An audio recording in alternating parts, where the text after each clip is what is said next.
Okay, I have the mighty tea. Yum yum. Mm-hmm.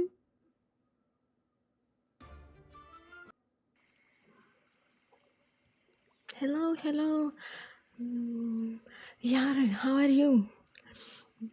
Mm. Ah. Starting a new book today. My day is great. I had a good rest this past few days. And today I have a new book, so I'm excited. Let's see. The Mistborn. I don't really know what this is about. And it looks interesting.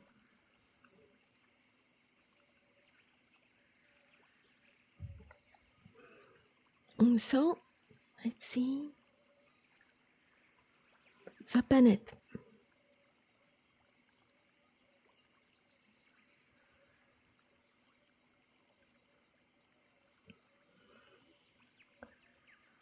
What if the whole world were a dead, blasted wasteland?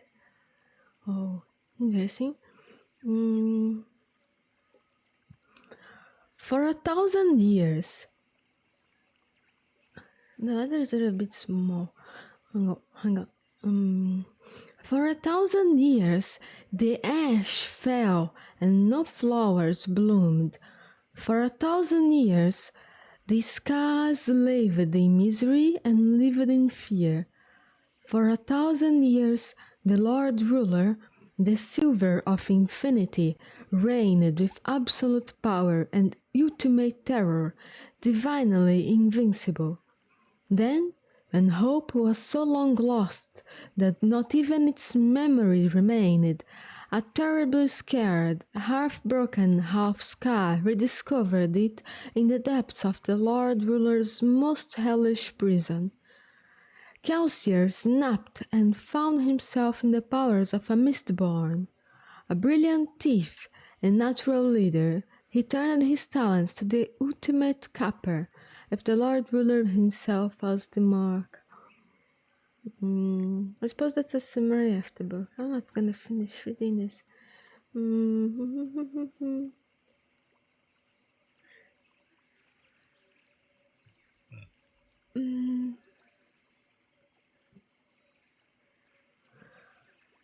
It's been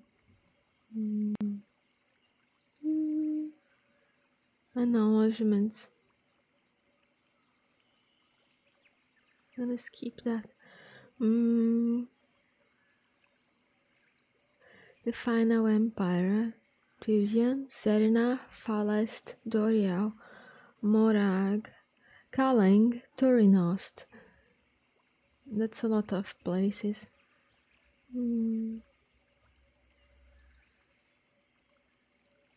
Suppose the darker bits are the sea.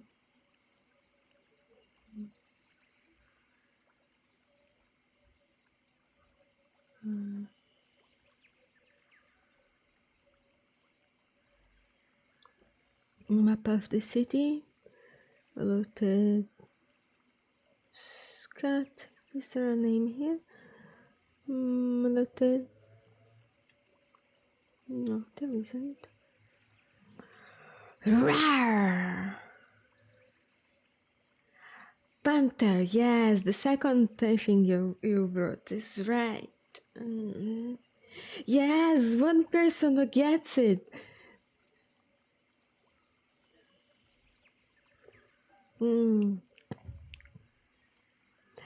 Thank you for that.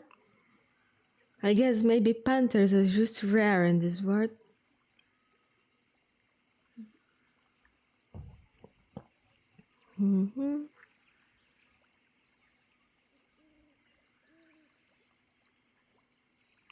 Oh, there is already. Okay, I missed. When you flip to many pages at once.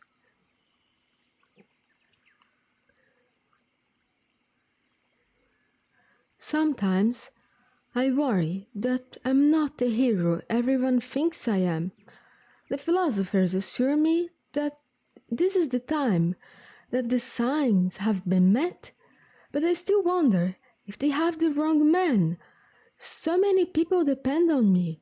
They say that I will hold the future of the entire world on my arms. What would they think if they knew that their champion, the hero of ages, their savior, doubted himself? Perhaps they wouldn't be shocked at all. In a way, this is what worries me the most. Maybe, in their hearts, they wonder, just as I do. What they see me? Do they see a liar?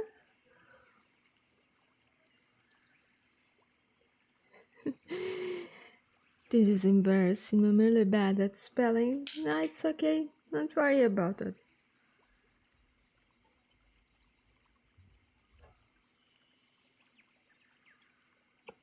Everyone has different skills.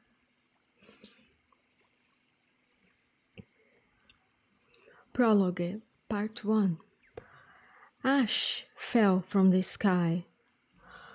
Lord Resting frowned, glancing up at the ruddy midday sky as his servant scuttled forward, opening a parasol over Resting and his distinguished guest.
Mm-hmm.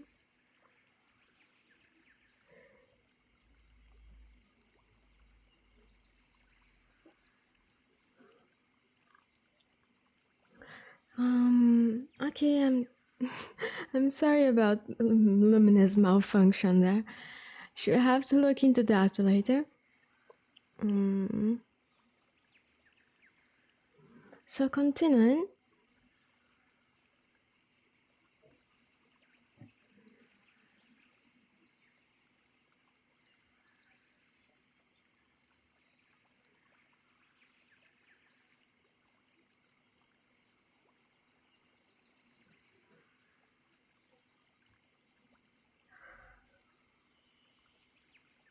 Let me just start this over. Oh wow, I'm already liking this book. This is quite the change after having read 20,000 Miles. The writing is a lot nicer on this one. As much fun as the whole technical knowledge of Jealous Verne. It gets a little boring on the narrative, with all the descriptions and whatnot.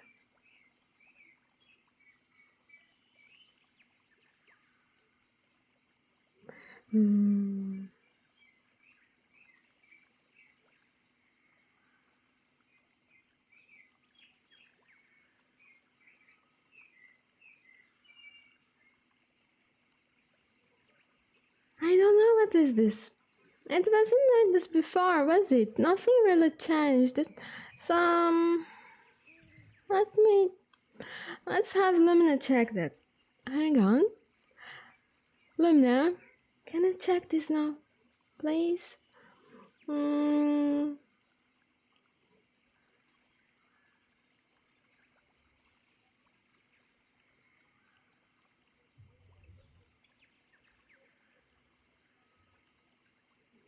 Let's have that fixed.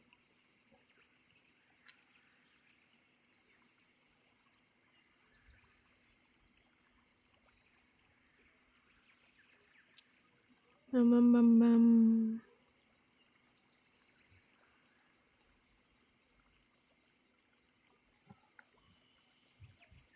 Hmm. Too much time of rest must not have done well for her, I'm afraid. Mm. She's always malfunctioning, it's incredible.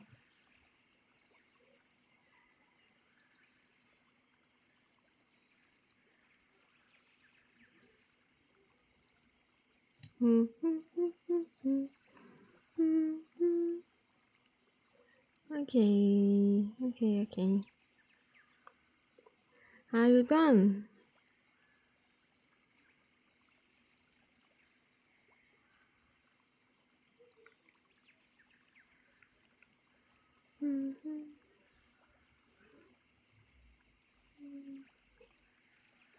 I think she's done, so hopefully that won't happen again. And hi, Bangi, how are you doing?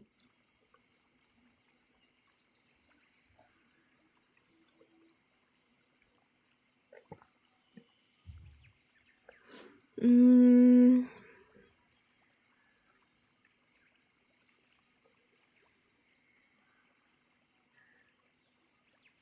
let me start again on the prologue.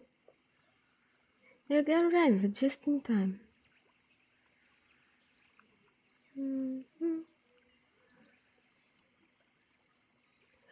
Ash fell from the sky. I'm fine as well. Just Lamina had some computers that malfunctioned, but I think that should be fixed now.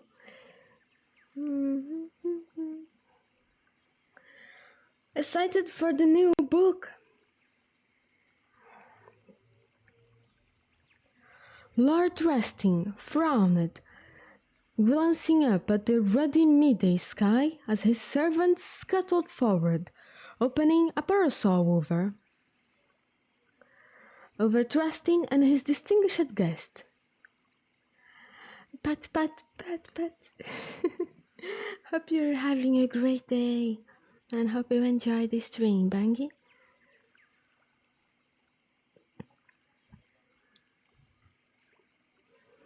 Ashfalls weren't that uncommon in the final empire, but Rustin had hoped to avoid getting soot stains on his fine new suit coat and red vest, which had just arrived via canal boat from Lutadel itself. Fortunately, there wasn't much wind. The parasol would likely be effective. Trusting stood with his guest on a small hilltop patio that overlooked the fields. Hundreds of people in brown smocks worked in the falling ash, caring for the crops. There was a sluggishness to their efforts, but of course that was the way of the Ska. The peasants were an indolent, unproductive lot. They didn't complain, of course. They knew better than that. Instead, they simply worked with bowed heads, moving about their work with quiet apathy. The passing whip of the taskmaster would force them into dedicated motion for a few moments, but as soon as the taskmaster passed, they would return to their languor. Trusting turned at the man standing beside him on the hill. One would think, Trusting noted, that 1,000 years of working in fields would have bred them to be a little more effective at it. The obligator turned, raising an eyebrow, the motion done as if to highlight his most distinctive feature, the intricate tattoos that laced the skin around his eyes. The tattoos were enormous, reaching all the way across his brow and up to the sides of his nose. This was a full prelate, a very important obligator indeed. Trusting had his own personal obligators back at the manor, but they were only minor functionaries, with barely a few marks around their eyes. This man had arrived from Lutadel with the same canal boat that had brought Trusting's new suit.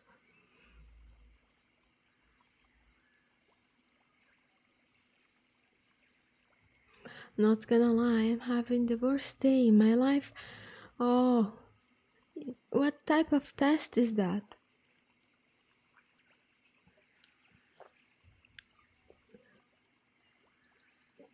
Regardless, sometimes you just fail, and if there is nothing you can do about it, there's no point in fearing that. You just have to wait. Although I imagine that must be difficult, but for whatever that is worth. Yes, like Bengi said,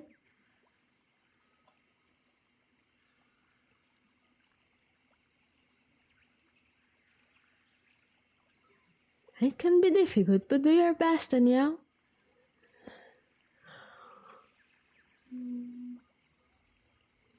You should see City Ska, Trusting, the obligator said, turning back to watch the Ska workers.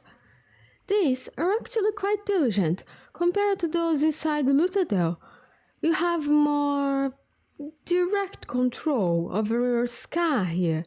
How many would you say you lose a month? Half a dozen or so, Trusting said. Some to beatings, some to exhaustion. Runaways? Never, Trusting said. When I first inherited this land from my father, I had a few runaways, but I executed their families. The rest quickly lost heart. I've never understood men who have trouble with their ska. I find the creatures easy to control if you show a properly firm hand. The obligator nodded, standing quietly in his grey robes. He seemed pleased, which was a good thing. The ska weren't actually Trusting's property.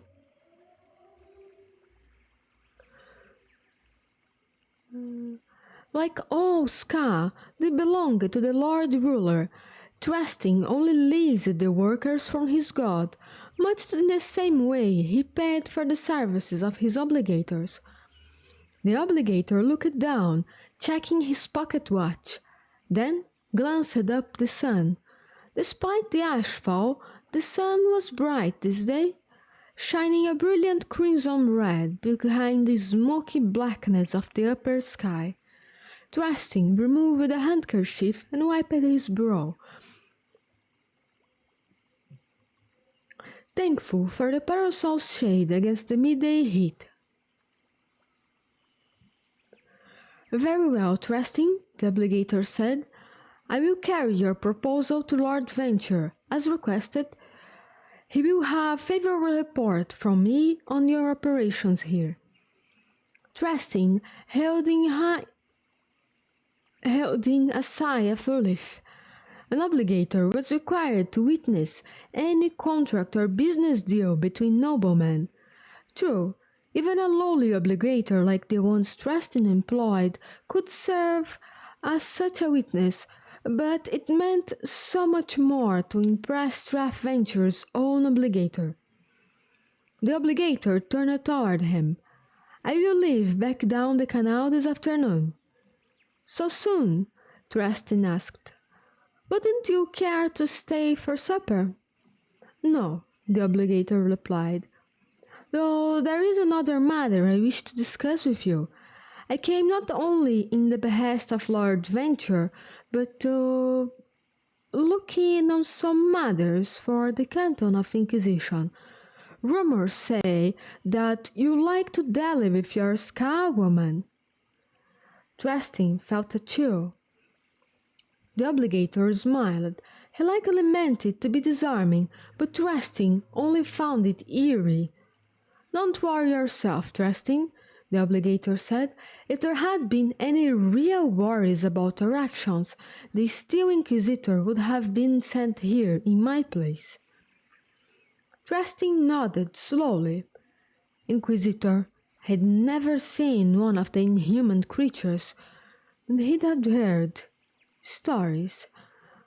I have been satisfied regarding your actions with the Skull Woman, the obligator said, looking back over the fields. What I've seen and heard here indicate that you always clean up your messes. A man such as yourself, efficient, productive, could go far in Luftadel. A few more years of work, some inspired mercantile deals, and who knows?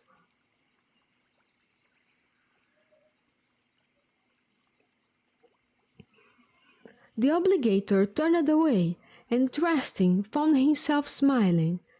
It wasn't a promise, or even an endorsement. For the most part, obligators were more bureaucrats and witnesses than they were priests. But to hear such praise from one of the Lord Ruler's own servants, Trusting knew that some nobility considered the obligators to be unsettling. Some men even considered them a bother. But at that moment, Trusting could have kissed his distinguished guest. Trusting turned back toward the Ska, who worked quietly beneath the bloody sun and the lazy flakes of ash.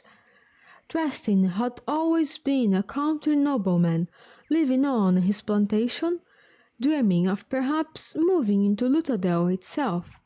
He had heard of the balls at the parties, the glamour and the intrigue, and it excited him to no end. "I'll have to celebrate tonight," he thought. There was that young girl in the far-famed hovel that he'd been watching for some time. He smiled again. A few more years of work, the obligator had said, and could Trusting perhaps speed that up if he worked a little harder. His Ska population had been growing lately. Perhaps if he pushed them a little more, he could bring in an extra harvest this summer and fulfill his contract with Lord Venture in extra measure.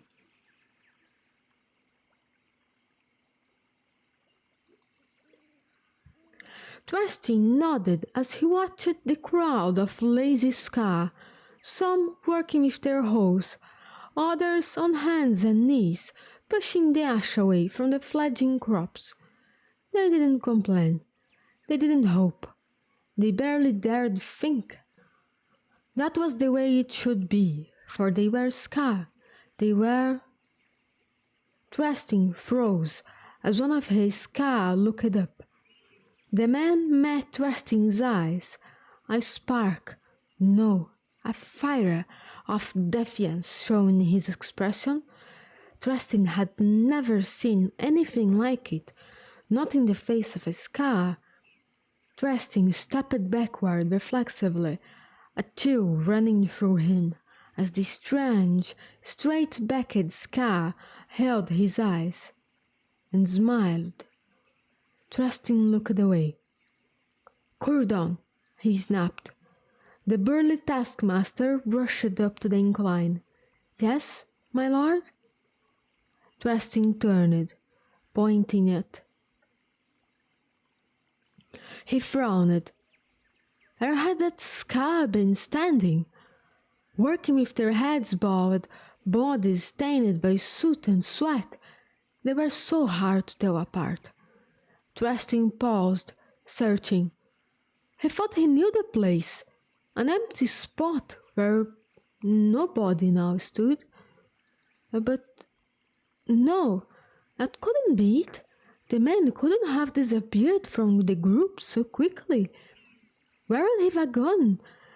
He must be in there, somewhere, working with his head now properly bowed. Still, his moment of apparent defiance was inexcusable. "My lord?"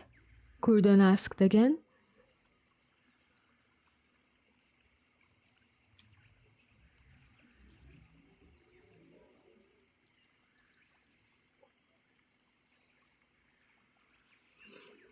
The obligator stood at the side, watching curiously. It would not be wise to let the man know that one of the Ska had acted so brazenly. "Work the Ska in that southern section a little harder," Trusting ordered, pointing. "I see them being sluggish, even for Ska. Beat a few of them." Cordon shrugged, but nodded. It wasn't much of a reason for a beating, but then he didn't need much of a reason to give the workers a beating. They were, after all, only Ska.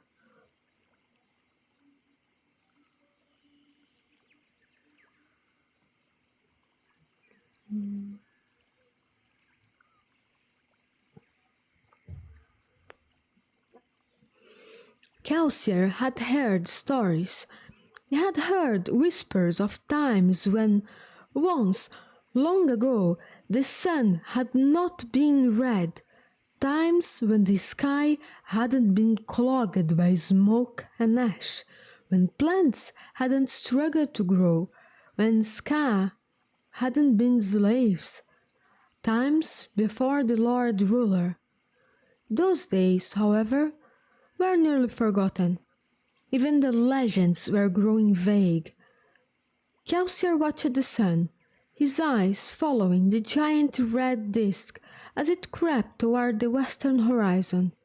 He stood quietly for a long moment, alone in the empty fields. The day's work was done. The Ska had been herded back to their hovels. Soon the mists would come.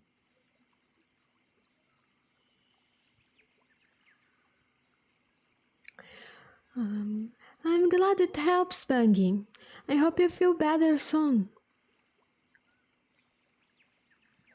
Recovery can sometimes take some time, so don't rush yourself. You'll get there.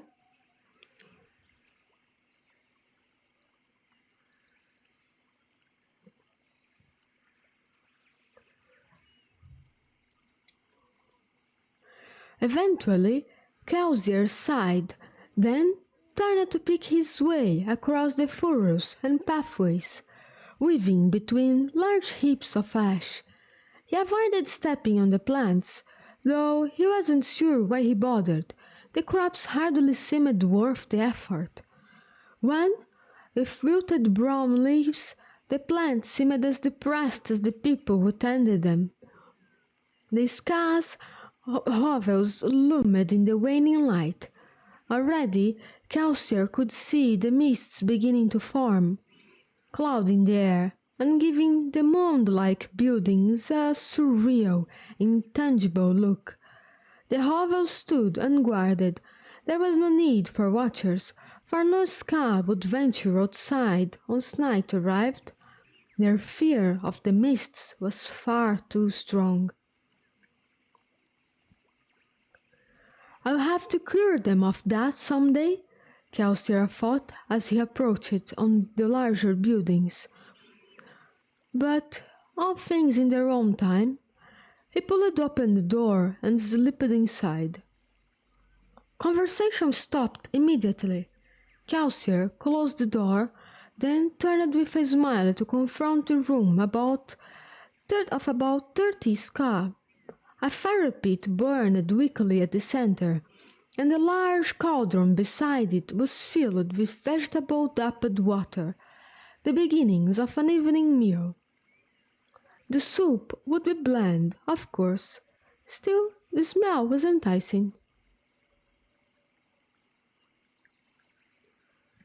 "Good evening, everyone," Kelsier said with a smile, resting his pack beside his feet and leaning against the door. "How was your day?" His words broke the silence, and the women returned to their dinner preparations. A group of men sitting at a crude table, however, continued to regard Kelsier with dissatisfied expressions. "Our day was filled with work, traveler," said Tepper, one of the Ska elders. "Something you managed to avoid." "Fieldwork hasn't ever really suited me," Kelsier said. "It's far too hard on my delicate skin." He smiled, holding up hands and arms that were lined with layers and layers of thin scars. They covered his skin, running lengthwise as if some beast had repeatedly raked its claws up and down his arms. Tepper snorted. He was young to be an elder, probably barely in his 40s at most. He might be 5 years Kelsier's senior. However, the scrawny man held himself with the air of one who had liked to be in charge.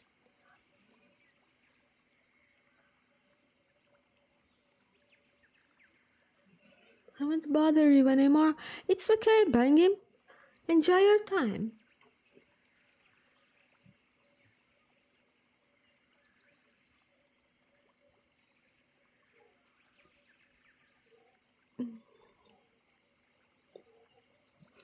"This is no time for levity," Tapper said sternly. "When we harbour a traveller, we expect him to behave himself and avoid suspicion.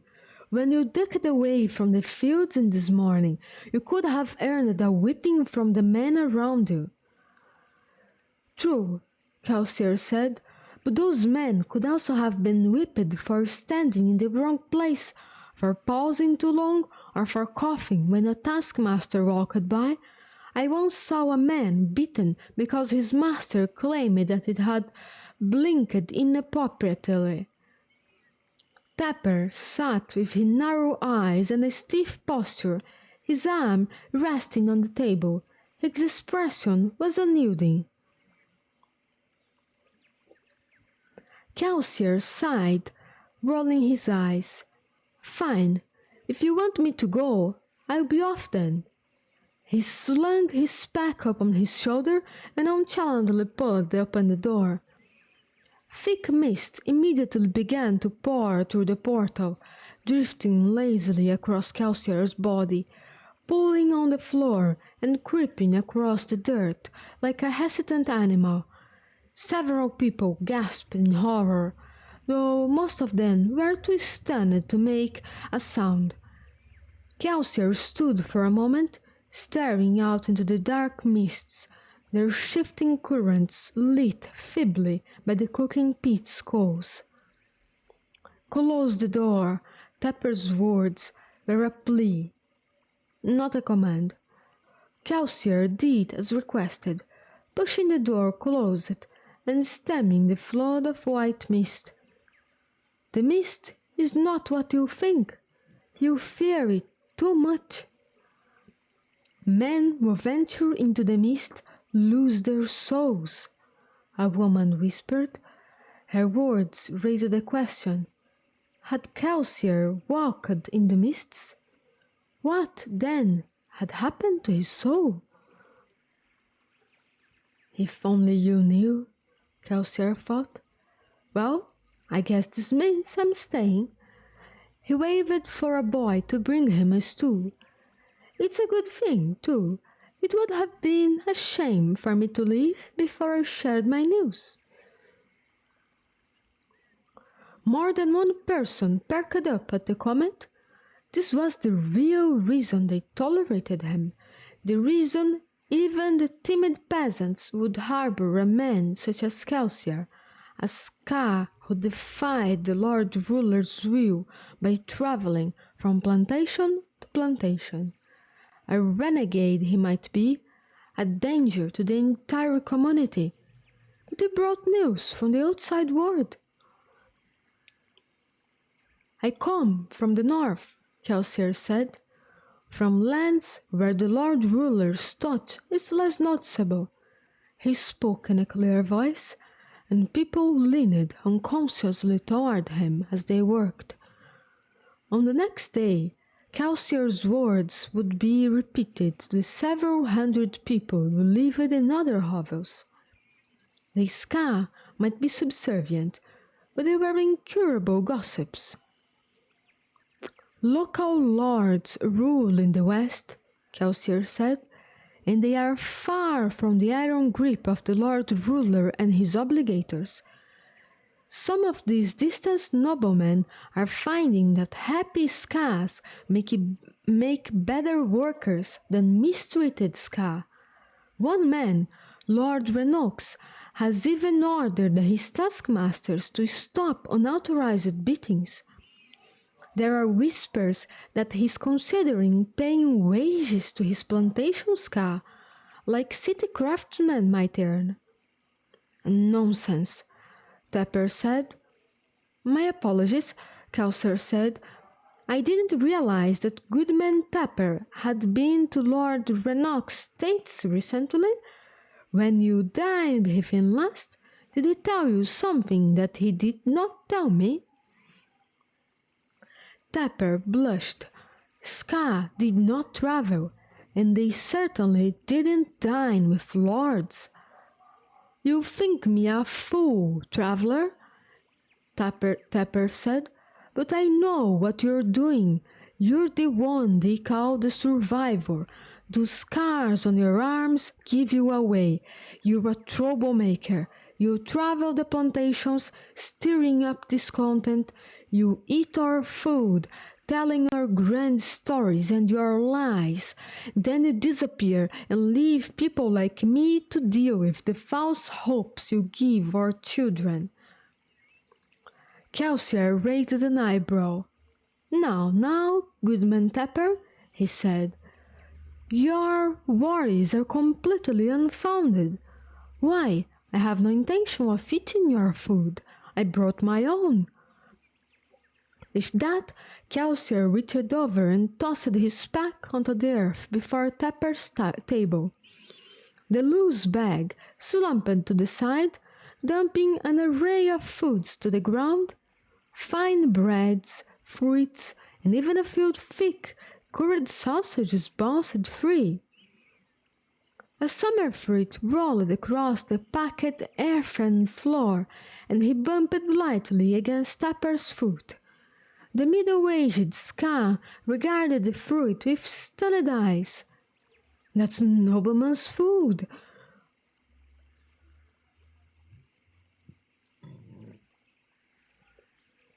Kelsier snorted. Barely. You know, for a man of renowned prestige and rank, your Lord Trusting has remarkably poor taste. His pantry is an embarrassment to his noble station. Tapper paled even further. That's where you went this afternoon, he whispered. You went to the manor. You stole from the master?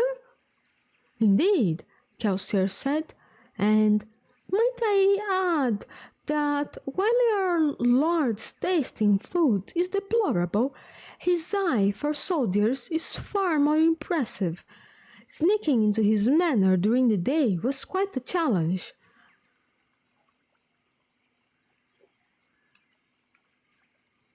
Tapper was still staring at the bag of food. If the taskmasters find this here, well, I suggest you make it disappear then, Kelsier said. I'd be willing to bet that it tastes a fair bit better than watered-down farlet soup. 2 dozen sets of hungry eyes studied the food. If Tapper intended further arguments, he didn't make them quickly enough, for his silent pause was taken as agreement. Within a few minutes, the bag's contents had been inspected and distributed, and the pot of soup sat bubbling and ignored as the Ska feasted on a meal far more exotic. Kelsier settled back, leaning against the hovel's wooden wall and watching the people devour their food. He had spoken correctly. The pantry's offerings had been depressingly mundane. However, this was a people who had been fed on nothing but soup and gruel since they were children. To them, breads and fruits were rare delicacies, usually eaten only as aging discards brought down by the house servants. Your storytelling was cut short, young man, an elderly Ska noted, hobbling over to sit on a stool beside Kelsier. Oh, I suspect there will be time for more later, Kelsier said, once all evidence of my thievery has been properly devoured. Don't you want any of it? No need, the old man said. The last time I tried the Lord's food, I had stomach pains for 3 days. New tastes are like new ideas, young man. The older you get, the more difficult they are for you to stomach.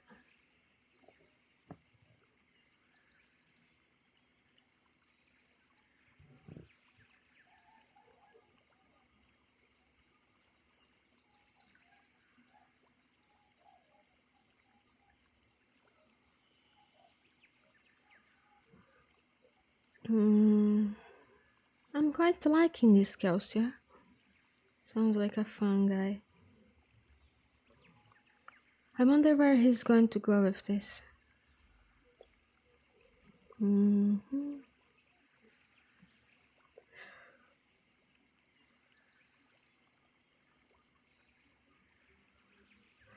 Kelsier paused. The old man was hardly an imposing sight. His leathered skin and bald scalp made him look far more frail than they did wise. Yet he had to be stronger than he looked. Few plantations scar lived to such ages. Many lords didn't allow the elderly to remain home from daily work, and the frequent beatings that made up a scarce life took a terrible toll on the elderly. "What was your name again?" Kelsier asked. "Menis." Kelsier glanced back at Tepper. "So, good man Menis, tell me something. Why do you let him lead?"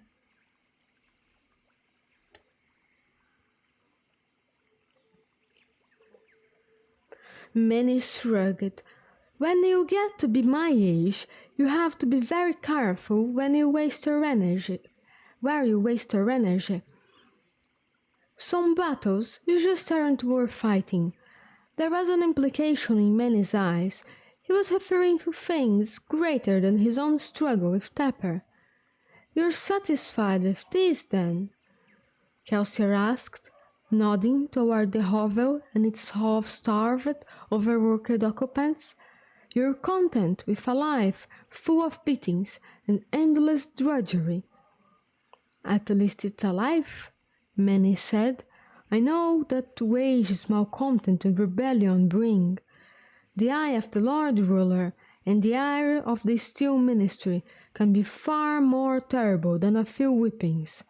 Men like you preach change, but I wonder, is this a battle we can really fight?" "You're fighting it already, Goodman Menis. You're just losing. Horrible." Kelsier shrugged. "But what do I know? I'm just a traveling miscreant, here to eat your food and impress your youths."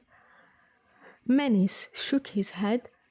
"You jest, but Tepper might have been right. I fear your visit will bring us grief." Kelsier smiled. "That's why I didn't contradict him. At least, not on the troublemaker point." He paused, then smiled more deeply.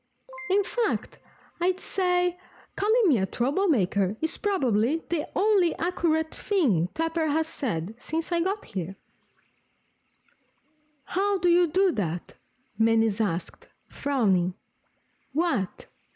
Smile so much?" "Oh, I'm just a happy person."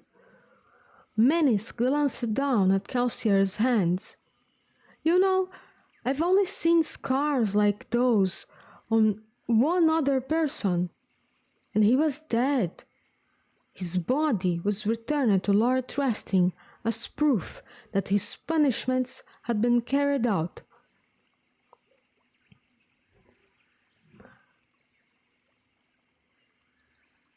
Menis looked up at Kelsier. He'd been caught speaking of rebellion.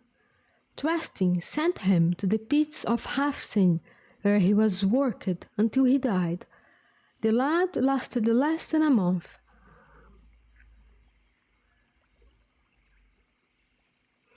"Hey there, TB.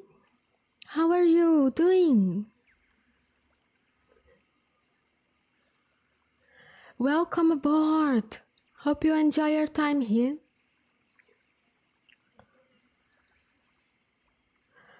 Continuing, Kelsier glanced down at his hands and forearms.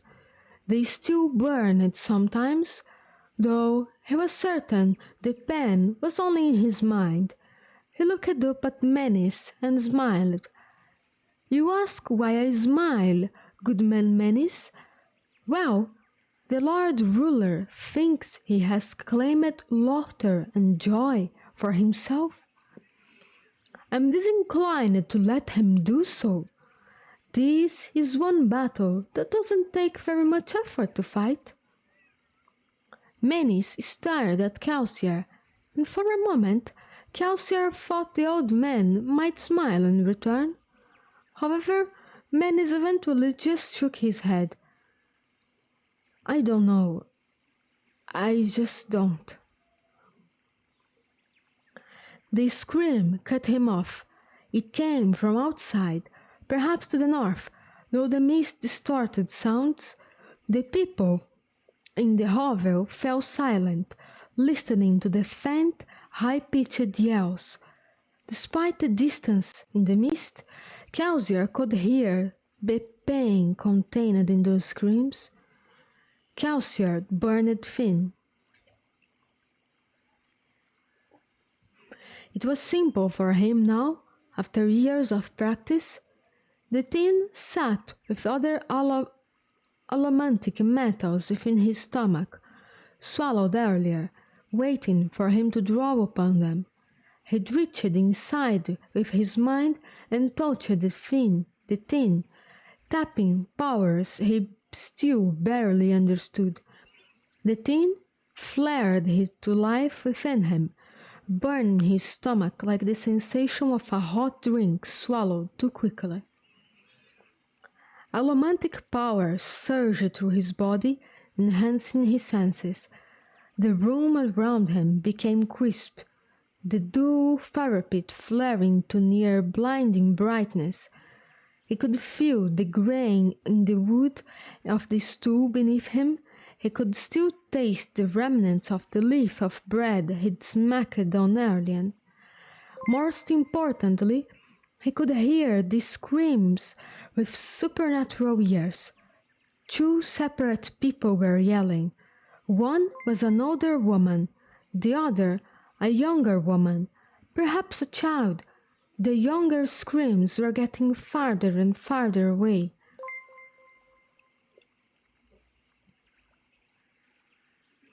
Oh, hi there! Welcome, everyone!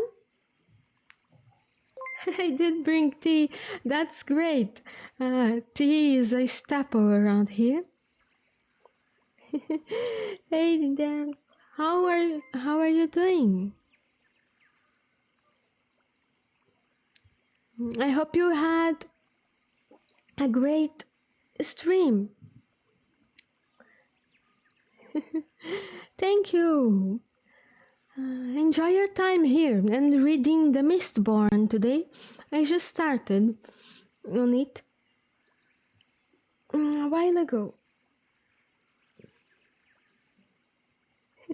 How are you doing, Nat Spooky? Hope you're having a great day.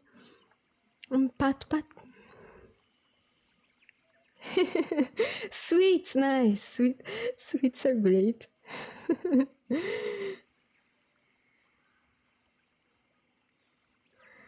Yes, Lumina is my helper robot.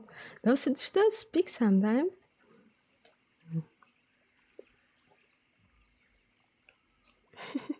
I'm doing great as well. I'm enjoying this book so far.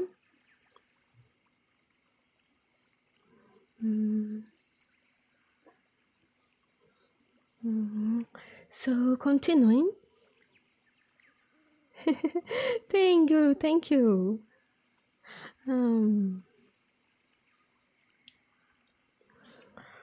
Poor Jess, a nearby woman said, her voice booming in Kelsier's enhanced ears. That child of hers was a curse. It's better for Ska not to have pretty daughters. Tapper nodded. Lord Trustin was sure to send for the girl sooner or later. We all knew it. Jess knew it. What chapter are you up to? I'm still on the first chapter. I just started a little while ago. Where so far we have Kelsier talking with the Ska that are slaves into tales of places where the Ska live better lives.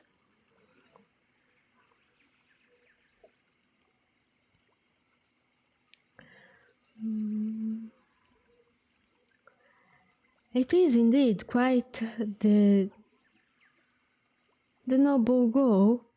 Let's see how this goes.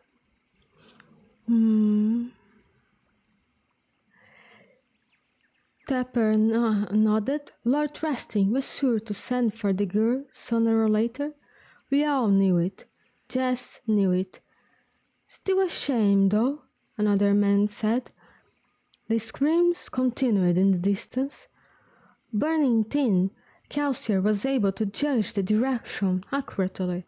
Her voice was moving toward the Lord's manor.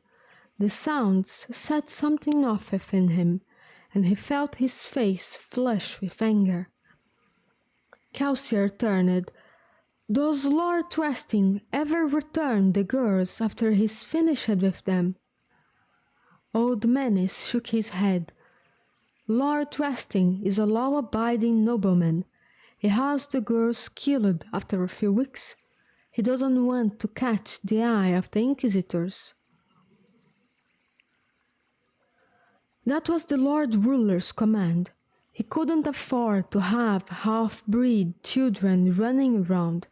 Children who might possess powers that Ska weren't even supposed to know existed. The screams waned, but Kelsier's anger only built. The yells reminded him of other screams. A woman's screams from the past. He stood abruptly, stool toppling to the ground behind him. Careful, lad, Manny said apprehensively. Remember what I said about wasting energy? You'll never raise that rebellion of yours if you get yourself killed tonight. Kelsier glanced toward the old man. Then, through the screams and the pain, he forced himself to smile. I'm not here to lead a rebellion among you, good man Menace. I just want to stir up a little trouble.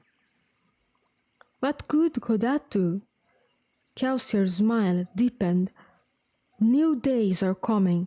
Survive a little longer, and you just might see great happenings in the final empire. I bid you all thanks for your hospitality. With that, he pulled open the door and strode out into the mist. Menace lay awake in the early hours of morning. It seemed that the older he became, the more difficult it was for him to sleep. This was particularly true when he was troubled about something, such as the traveler's failure to return to the hovel. Menace hoped that Kelsier had come to his senses and decided to move on. However, that prospect seemed unlikely. Menace had seen the fire in Kelsier's eyes. It seemed such a shame that men who had survived the pits would instead find death here, on a random plantation, trying to protect a girl everyone else had given up for dead. How would Lord Trusting react? He was said to be particularly harsh with anyone who interrupted his nighttime enjoyments. If Kelsier had managed to disturb the master's pleasures, Trusting might easily decide to punish the rest of his Ska by association. Eventually, the other Ska began to awake. Menace lay on the hard earth, bones aching, back complaining, muscles exhausted, trying to decide if it was worth rising. Each day, he nearly gave up. Each day, it was a little harder. One day, he would just stay in the hovel, waiting until the taskmasters came to kill those who were too sick or too elderly to work. But not today.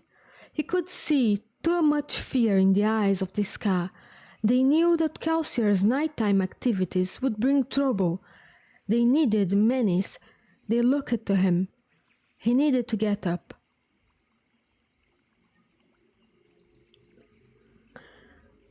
I love your accent. I'm from Elrion. I came here from Elrion. I used to speak another language there. So I guess that's why I have an accent when I speak English.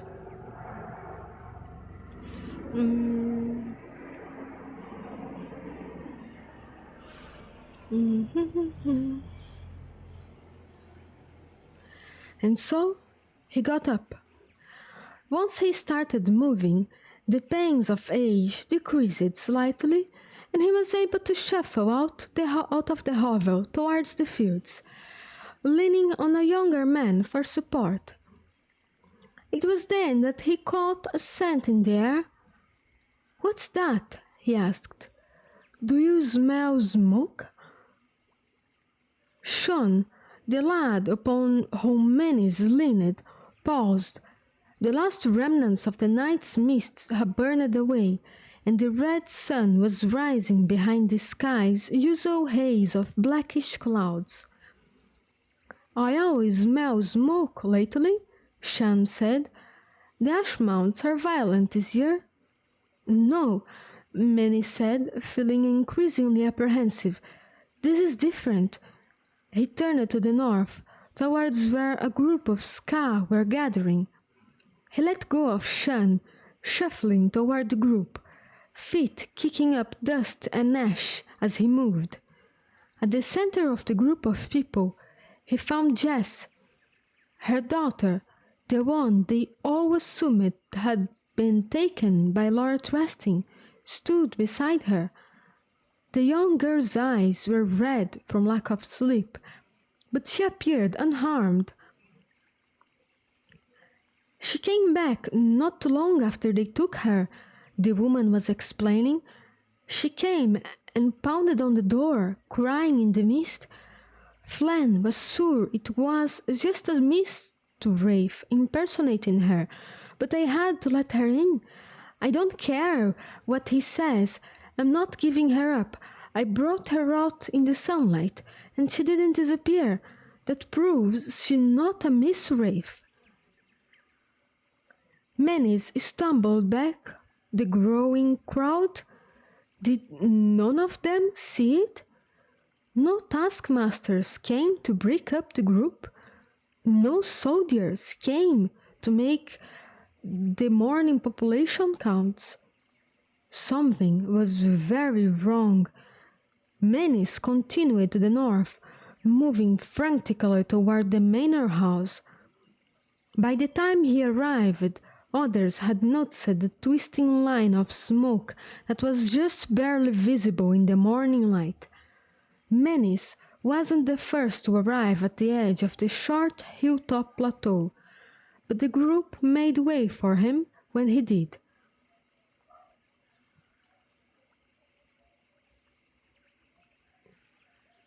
The manor house was gone.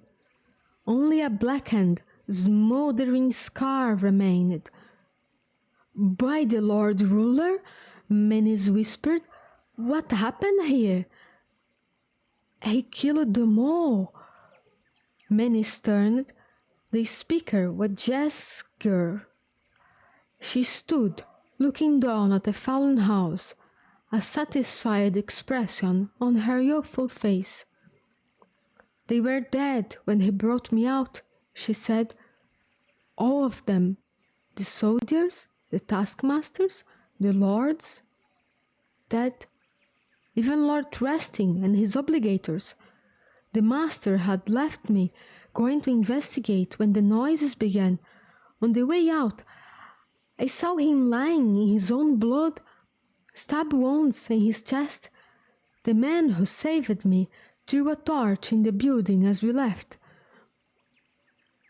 "This man," Menis said, "had scars on his hands and arms, reaching past his elbows." The girl nodded silently. "What kind of demon was that man?" one of the Ska muttered uncomfortably. "Mist wraith," another whispered, apparently forgetting that Kelsier had gone out during the day. "But they did go out into the mist," Menis thought, "and how did they accomplish a feat like this? Lord Resting kept over 24 soldiers. Did Kelsier have a hidden band of rebels, perhaps?" Kelsier's words from the night before sounded in his ears. "New days are coming." But what of us? Tepper asked, terrified. What will happen when the Lord Ruler hears this? He'll think that we did it. He'll send us to the pits, or maybe just send his scholars to slaughter us outright. Why would a troublemaker do something like this? Doesn't he understand the damage he's done? He understands, Manny said. He warned us. Tepper, he came to stir trouble. But why? Because he knew we'd never rebel on our own, so he gave us no choice. Tepper paled. Lord Ruler, Manny's thought, I can't do this. I can barely get up in the mornings. I can't save these people. But what other choice was there? Manny sterned. Gather the people, Tepper. We must flee before word of this disaster reaches the Lord Ruler. Where will we go? The caves to the east, Manny said. Travelers say there are rebel Ska hiding in them. Perhaps they'll take us in. Tepper paled further. But we'd have to travel for days, spend nights in the mist. We can do that, Manny said, or we can stay here and die. Tepper stood frozen for a moment, and Manny's thought the shock of it all might have overwhelmed him. Eventually, however, the younger man scurried off to gather the others, as commanded. Manny sighed, looking up toward the trailing line of smoke, cursing the man Kelsier quietly in his mind. New days, indeed. Well, that's one way to force them to rebel. I wonder if he's just going around doing this to every plantation he goes. Maybe he has some type of magic power. Part 1. The Survivor of Half-Sin.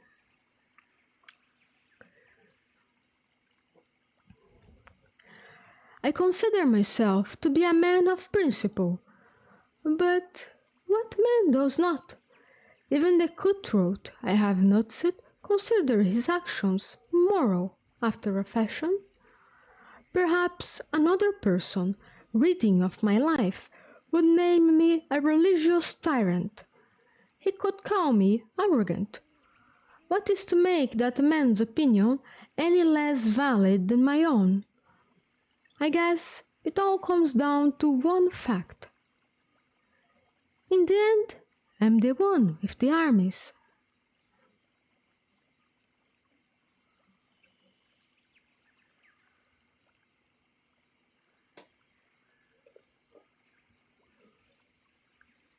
Ash fell from the sky. Vin watched the downy flakes drift through the air, lazily, careless, free. The puffs of soot fell like black snowflakes, descending upon the dark city of Luthadel. They drifted in corners, blowing in the breeze and curling in tiny whirlwinds over the cobblestones. They seemed so uncaring. What would that be like? Vin sat quietly in one of the crew's watch holes, a hidden alcove built into the bricks on the side of the safe house.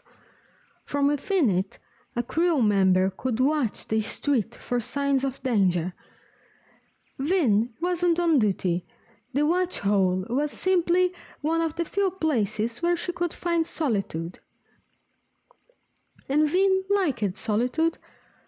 When you're alone, no one can betray you.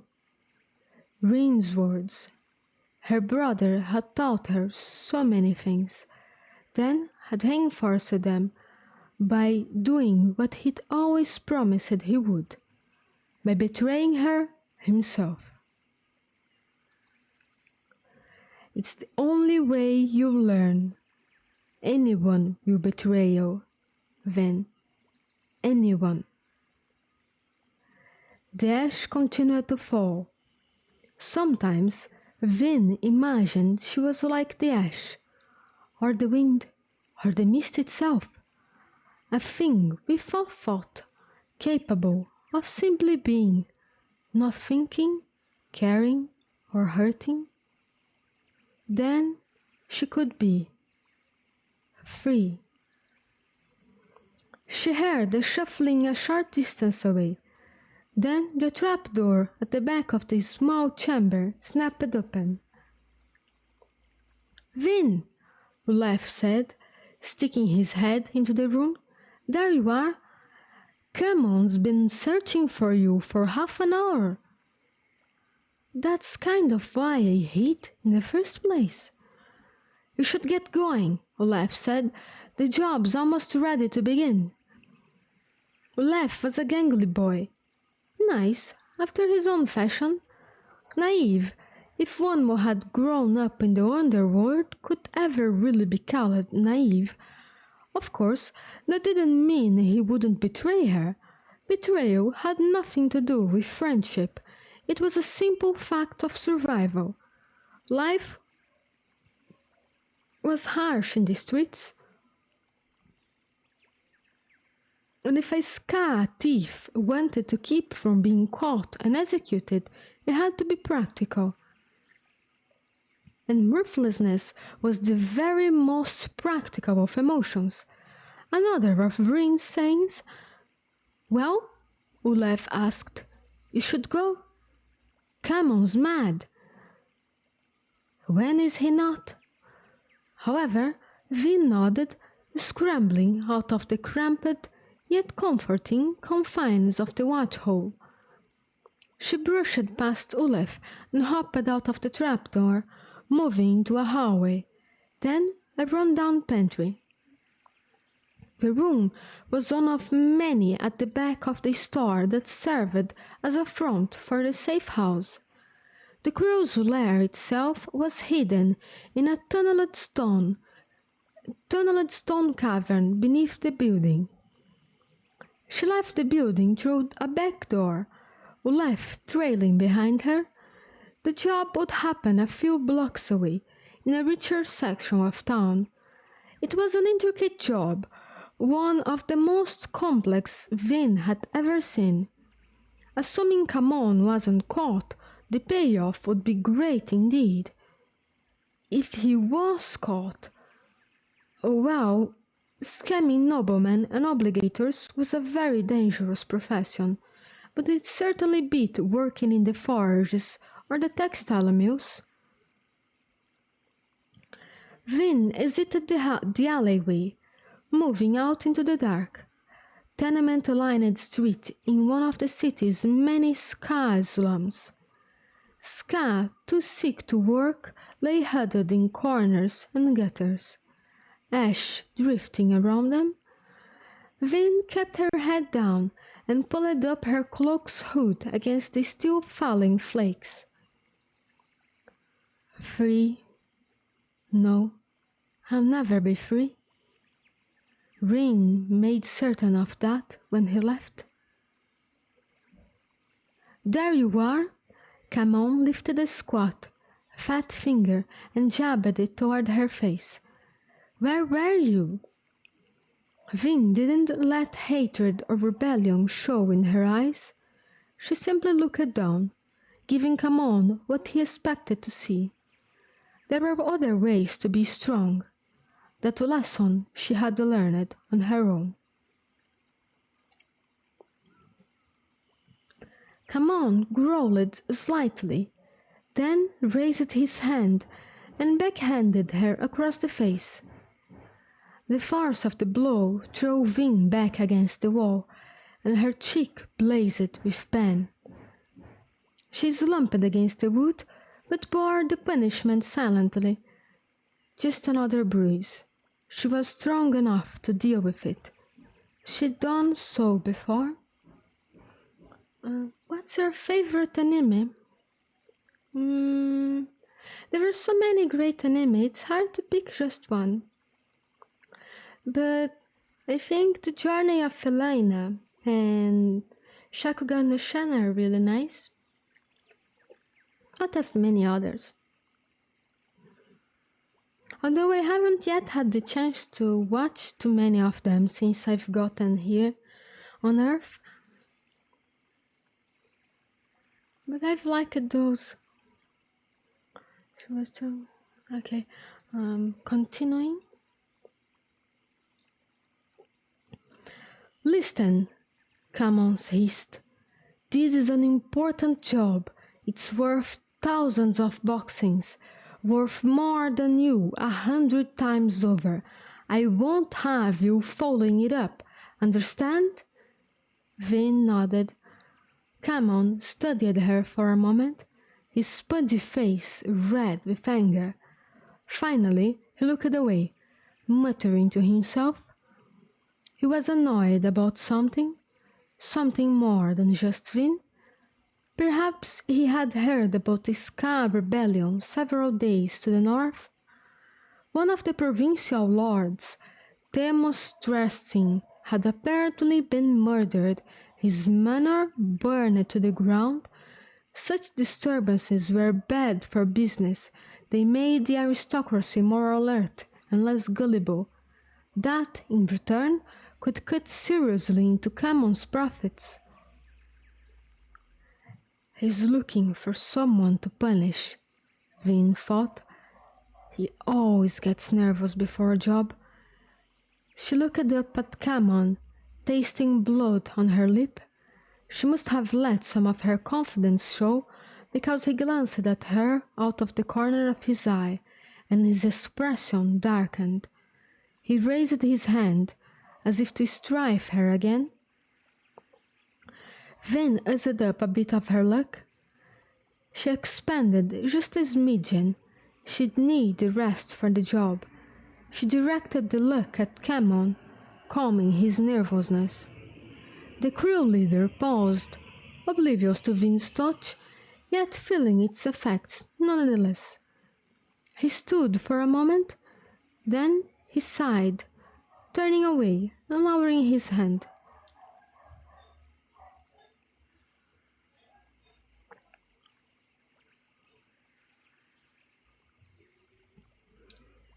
Vin wiped her lip as Camon waddled away.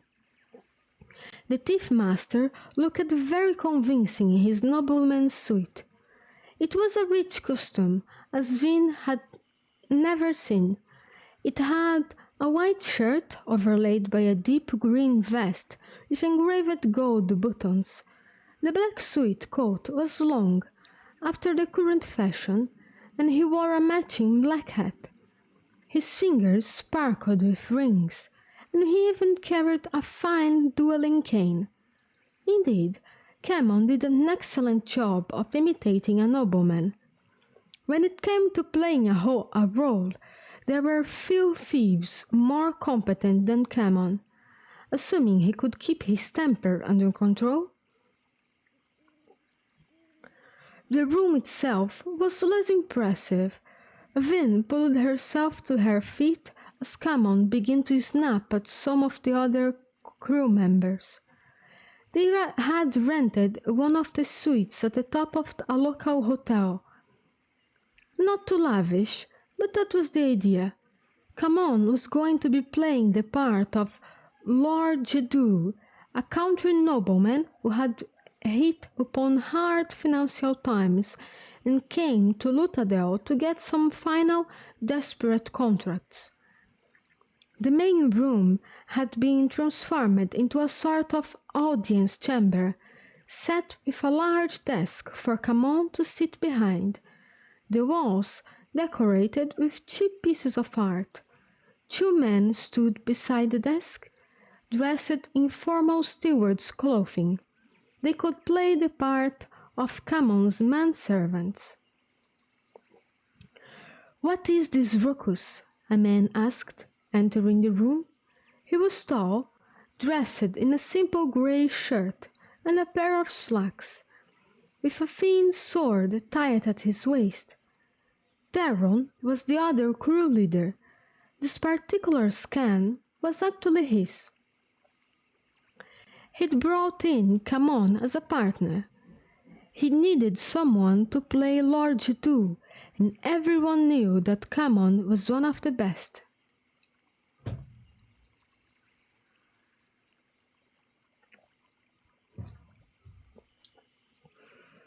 This brings back some memories.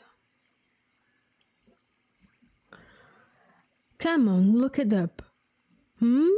Rucus? Oh, that was just a minor discipline problem. Don't bother yourself, Theron. Camon punctuated his remark with a dismissive wave of the hand.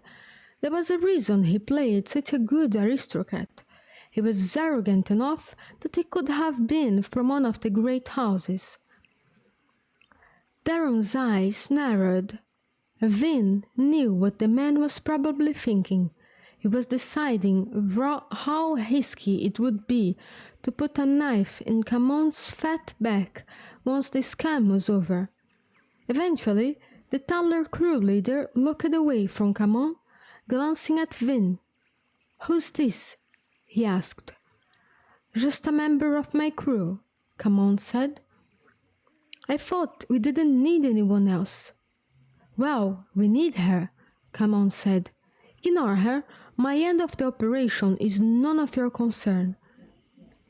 Theron eyed Vin, obviously noting her bloodied lip. She glanced away. Theron's eyes lingered on her, however, running down the length of her body. She wore a simple button shirt and a pair of overalls. Indeed, she was hardly enticing. Scrawny, with a awful face, she supposedly didn't even look her 16 years. Some men preferred such women, however. She considered using a bit of luck on him, but eventually he turned away. "The obligator is nearly here," Theron said. "Are you ready?" Camon rolled his eyes, settling his book down into the chair behind the desk. "Everything is perfect. Leave me be, Theron. Go back to your room and wait." Theron frowned, then spun up and walked from the room, muttering to himself. Vin scanned the room, studying the decor, the servants, the atmosphere. Finally, she made her way to Camon's desk. The crew leader sat rifling a stack of papers, apparently trying to decide which ones to put out on the desktop.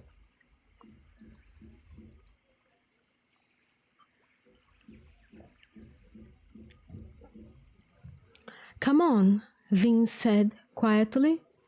"The servants are too fine." Camon frowned, looking up. "What is that you're babbling?" "The servants," Vin repeated, still speaking in a soft whisper. "Lord Jadu is supposed to be desperate. He'd have rich clothing left over from before, but he wouldn't be able to afford such rich servants. He'd use Ska." Camon glared at her, but he paused. Physically, there was little difference between noblemen and Ska. The servants Camon had appointed, however, were dressed as minor noblemen. They were allowed to wear colorful vests, and they stood a little confidently. "The obligator has to think that you're nearly impoverished," Vin said. "Pack the room with a lot of Ska servants instead." "What do you know?" Camon said, scowling at her. Enough. She immediately regretted the word. It sounded too rebellious. Camon raised a bejeweled hand, and Vin braced herself for another slap. She couldn't afford to use up any more luck. She had precious little remaining anyway. However, Camon didn't hit her. Instead, he sighed and rested a pudgy hand on her shoulder. "Why do you insist on provoking me, Vin? You know the debts your brother left when he ran away? Do you realize that a less merciful man than myself would have sold you to the whoremasters long ago? How would you like that, serving in some nobleman's bed until he grew tired of you and had you executed?" Vin looked down at her feet. Camon's grip grew tight, his fingers pinching her skin where her neck met shoulder, and she gasped in pain, despite herself. He grinned at the reaction. "Honestly, I don't know why I keep you, Vin," he said, increasing the pressure of his grip. "I should have gotten rid of you months ago when your brother betrayed me. I suppose I just have too kindly a heart." He finally released her, then pointed for her to stand over by the side of the room, next to a tall indoor plant. She did as ordered, orienting herself so she had a good view of the entire room. As soon as Camon looked away, she rubbed her shoulder. "Just another pen. I can deal with pen." Camon sat for a few moments, then, as expected, he waved to the two servants at his side.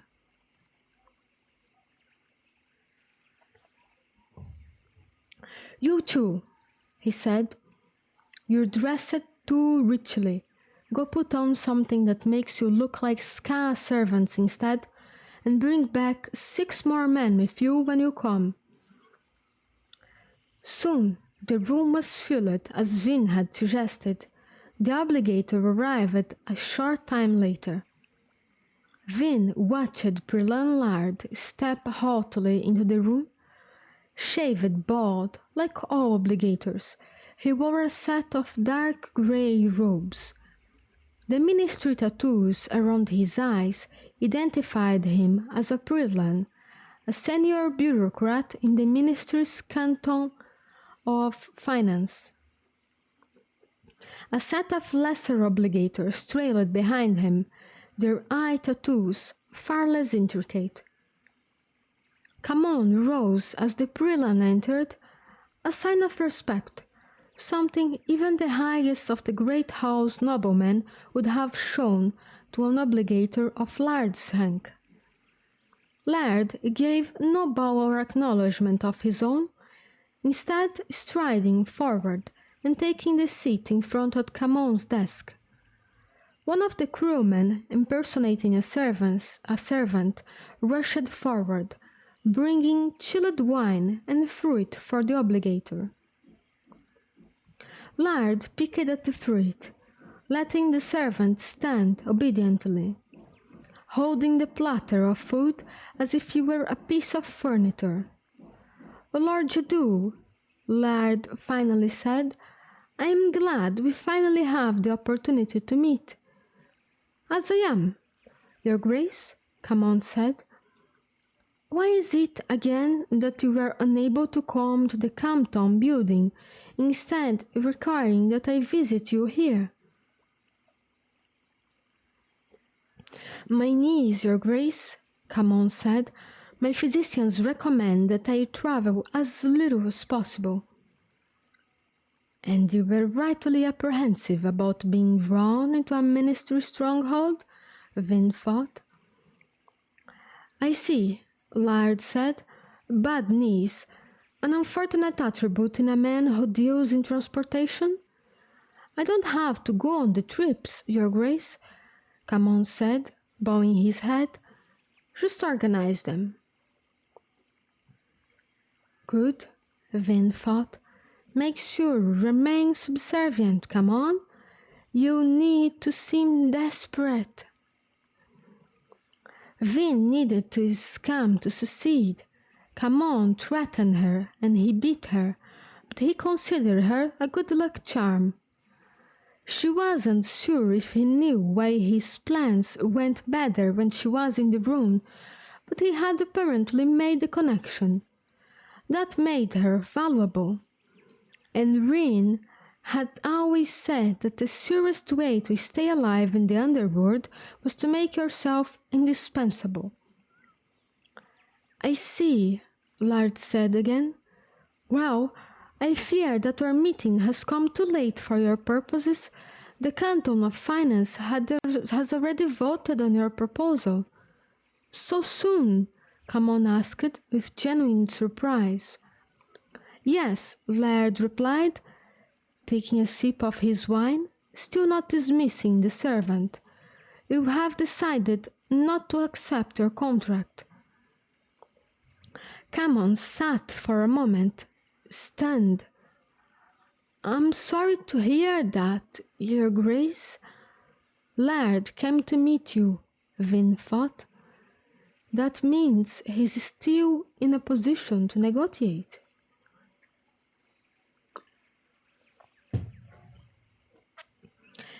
"Indeed," Camon continued, seeing what Vin had. "That is especially unfortunate, as I was ready to make the Ministry an even better offer." Laird raised a tattooed eyebrow. "I doubt it will matter. There is an element of the Council who feels that the Canton would receive better service if we found a more stable house to transport our people." "That would be a grave mistake," Camon said smoothly. "Let us be frank, Your Grace.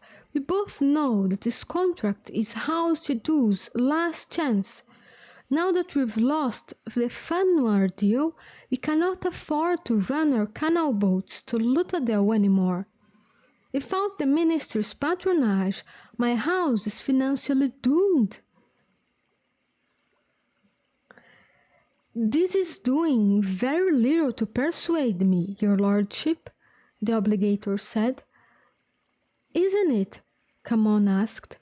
"Ask yourself this, Your Grace. Who will serve you better? Will it be the house that has dozens of contracts to divide its attention? Or the house that views your contract as its last hope? The Canton of Finance will not find a more accommodating partner than a desperate one. Let my boats be the ones that bring your soldiers down from the north. Let my soldiers escort them, and you will not be disappointed." "Good," Vin thought. I see," the obligator said, now troubled. "I would be willing to give you an extended contract, locked in at the price of 50 boxings a head per trip, Your Grace. Your acolytes would be able to travel our boats at their leisure and would always have the escorts they need." The obligator raised an eyebrow. "That's half the former fee."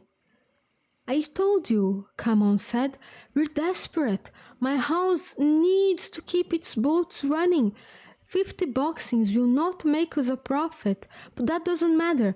Once we have the Ministry contract to bring us stability, we can find other contracts to fill in our coffers." Laird looked thoughtful. It was a fabulous deal, one that might ordinarily have been suspicious. However, Camon's presentation created the image of a house on the brink of financial collapse. The other crew leader, Theron, had spent 5 years building, scamming, and finagling to create this moment. The Ministry would be remiss not to consider the opportunity.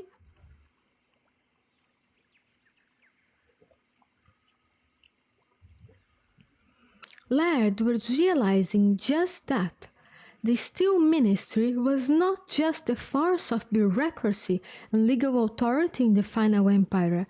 It was like a noble house unto itself. The more wealth it had, the better its own mercantile contracts, the more leverage the various ministry cantons had with each other, and with the noble houses.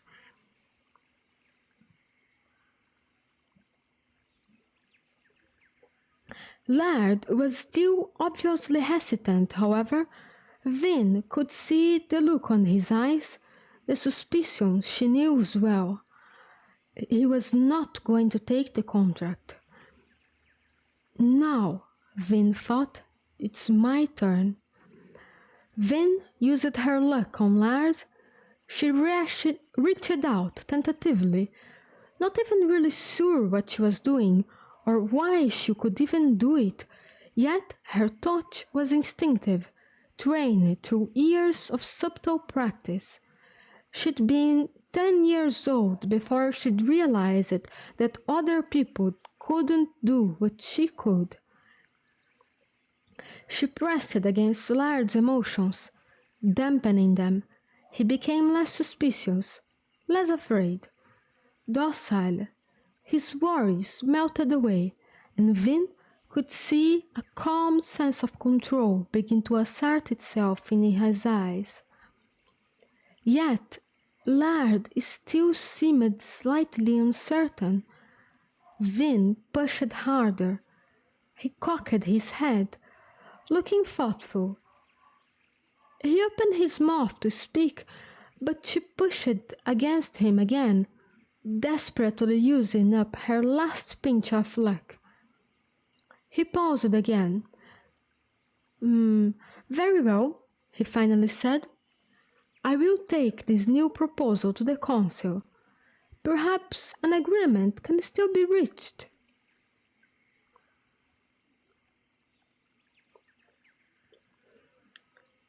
Part 2. I'll make a very quick break and I'll be right back. I'll just go to the bathroom and grab a little bit more tea.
Okay, back.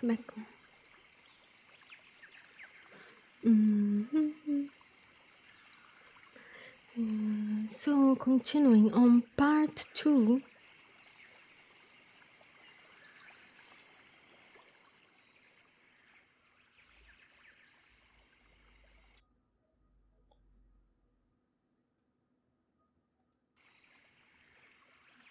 Mm. Mhm. If men read these words, let them know what that power is a heavy burden. Seek not to be bound by its chains. The Terry's prophecies said that I will have the power to save the world. They hint, however, that I will have the power to destroy it as well.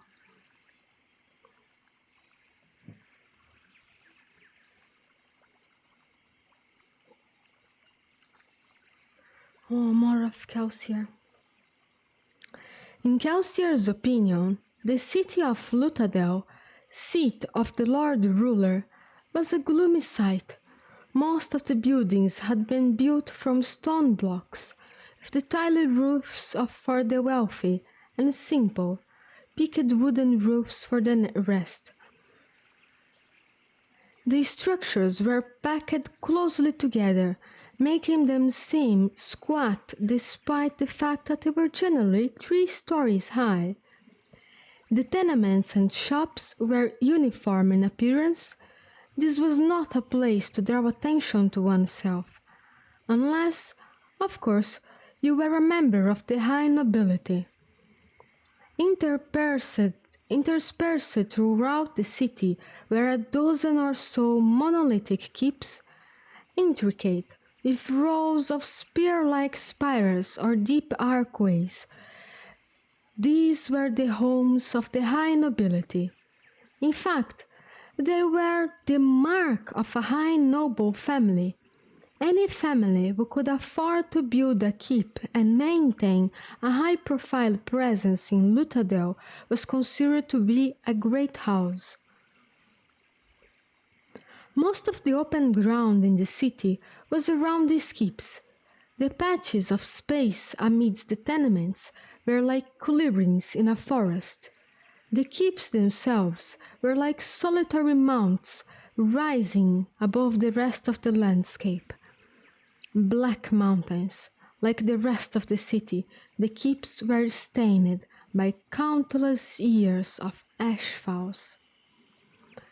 Every structure in Luthadel, virtually every structure Kelsier had ever seen, had been blackened to some degree.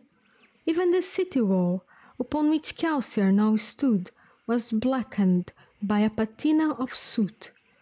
Structures were generally darkest at the top, where the ash gathered, but the rainwaters and evening condensations had carried the stands over the ledges and down the walls, like paint running down a canvas.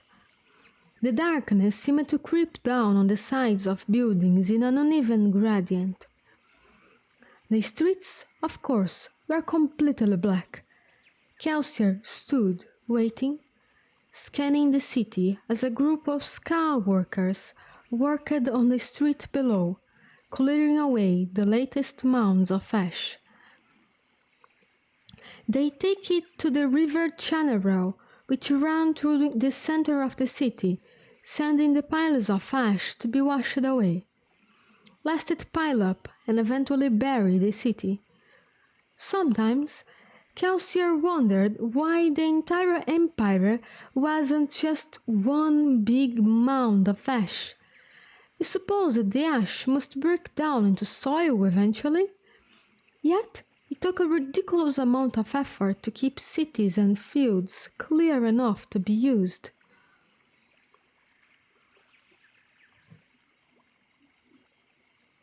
Fortunately, there were always enough ska to do the work. The workers below him wore simple coats and trousers, ash-stained and worn.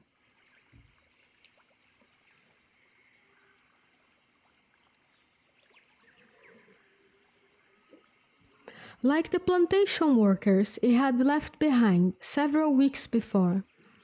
They worked with beaten down, despondent motions. Other groups of ska passed the workers, responding to the bells in the distance, chiming the hour and calling them to their morning's work at the forges or mills. Luthadell's main export was metal. The city was home to hundreds of forges and refineries. However, the surgings of the river provided excellent locations for mills, both to grind grains and make textiles. The ska continued to work. Kelsier turned away from them, looking up into the distance, toward the city center, where the Lord Ruler's palace loomed like some kind of massive, multi-spined insect. Craddock Shaw, the hill of 1,000 spires. The palace was several times the size of any nobleman's keep, and was by far the largest building on the city. Another ashfall began as Kelsier stood contemplating the city. The flakes falling lightly down upon the streets and buildings. A lot of ashfalls lately, he thought, glad for the excuse to pull up the hood on his cloak. The ash mounds must be active. It was unlikely that anyone in Luthadel would recognize him if it had been 3 years since his capture. Still, the hood was reassuring. If all went well, there would come a time when Kelsier would want to be seen and recognized. For now, anonymity was probably better. Eventually, a figure approached along the wall. The man, Dawson, was shorter than Kelsier, and he had a squarish face that seemed well suited to his moderately stocky build. A nondescript brown hooded cloak covered his back hair, and he wore the same short half-beard that he'd sported since his face had first put forth whiskers some 20 years before.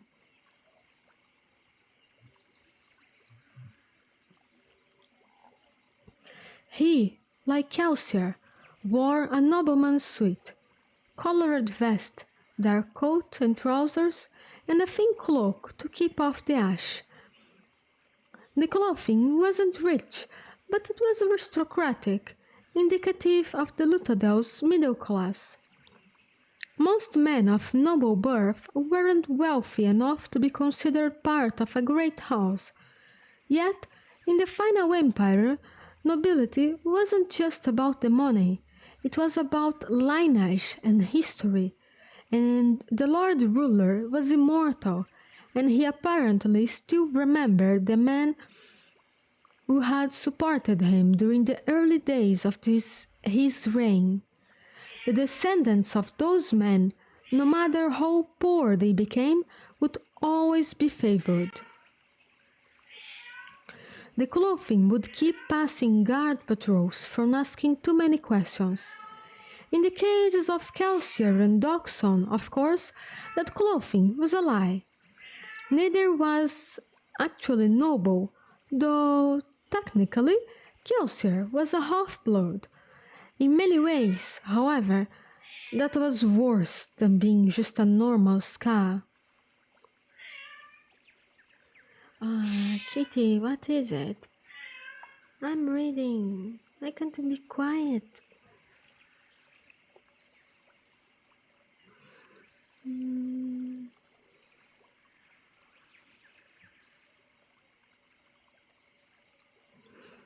Doxon strolled up next to Kelsier, then leaned against the battlement, resting a pair of stout arms on the stone. You're a few days late, Kel. I decided to make a few extra stops in the plantations to the north. Ah, Doxon said, so you did have something to do with Lord Resting's death? Kelsier smiled. You could say that. His murder caused quite a stir among the local nobility. That was kind of the intention, Kelsier said, though, to be honest, I wasn't planning anything quite so dramatic. It was almost more of an accident than anything else. Doxon raised an eyebrow. How do you accidentally kill a nobleman in his own mansion? With a knife in the chest, Kelsier said lightly. Or rather, a pair of knives in the chest, with always space to be careful. Doxon rolled his eyes. His death isn't exactly a loss, Dox, Kelsier said. Even among the nobility, Resting had a reputation for cruelty. I don't care about Resting, Doxon said. I'm just considering the state of insanity that led me to plan another job with you. Attacking a provincial lord in his manor house surrounded by guards. Honestly, Kel, I'd nearly forgotten how foolhardy you can be. Foolhardy? Kelsier asked with a laugh. That wasn't foolhardy, that was just a small diversion. You should see some of the things I'm planning to do.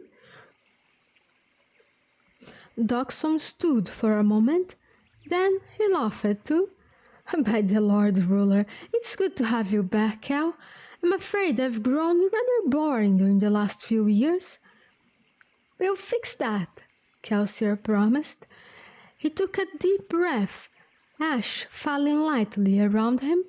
Ska cleaning crews were already back at work on the streets below, brushing up the dark ash. Behind, a guard patrol passed, nodding to Kelsier and Doxon. They waited in silence for the men to pass. It's good to be back, Kelsier finally said. There's something homey about Lutadel, even if it's a depressing, stark pity of a city. You have the meeting organized? Doxon nodded. We can't start until this evening, though. How do you get in anyway? I had men watching the gates. Oh, I snuck in last night. But how? Doxon paused. Oh, right. That's going to take some getting used to. Kelsier shrugged. I don't see why. You always work with mistings. Yes, but this is different, Doxon said. He held up a hand to forestall further argument. No need, Kel. I'm not hedging. I just said it will take some time getting used to. Fine. Who's coming tonight? Well, Breeze and Ham will be there, of course. They're very curious about this mystery job of ours.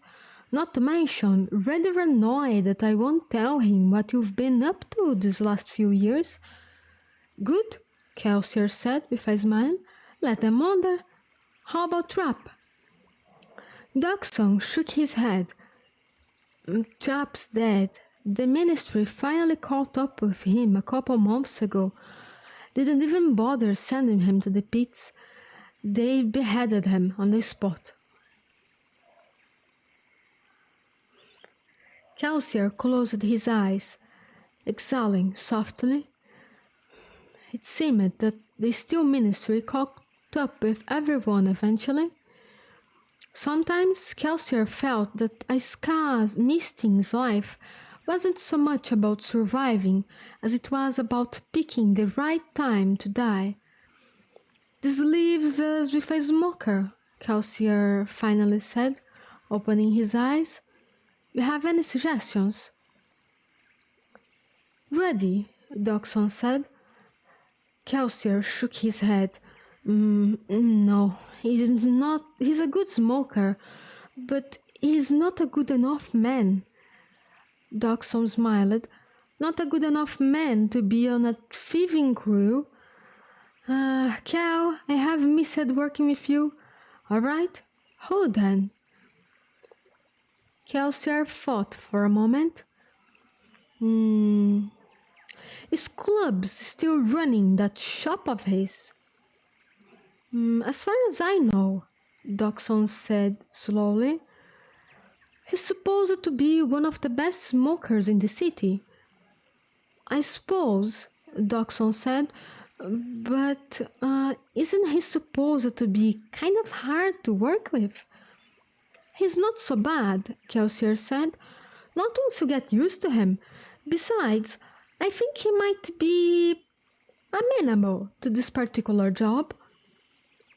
All right, Dawson said, shrugging. I invite him. I think one of his relatives is a teen eye. Do you want me to invite him too? Sounds good, Kelsier said. All right, Dawson said. Well, beyond that, there's just Yaden. Assuming he's still interested. He'll be there, Kelsier responded. He'd better be, Dawson said. He'll be the one paying us, after all. Kelsier nodded, then frowned. You didn't mention Marsh. Dawson shrugged. I warned you, your brother never did approve of our methods. And now, well, you know Marsh. He won't even have anything to do with Yaden and the rebellion anymore, let alone with a bunch of criminals like us. I think we'll have to find someone else to infiltrate the obligators. No, Kelsier said. He'll do it. I'll just have to stop by to persuade him. If you say so. Dawson fell silent, and then the two stood for a moment, leaning against the railing and looking over the ash-stained city.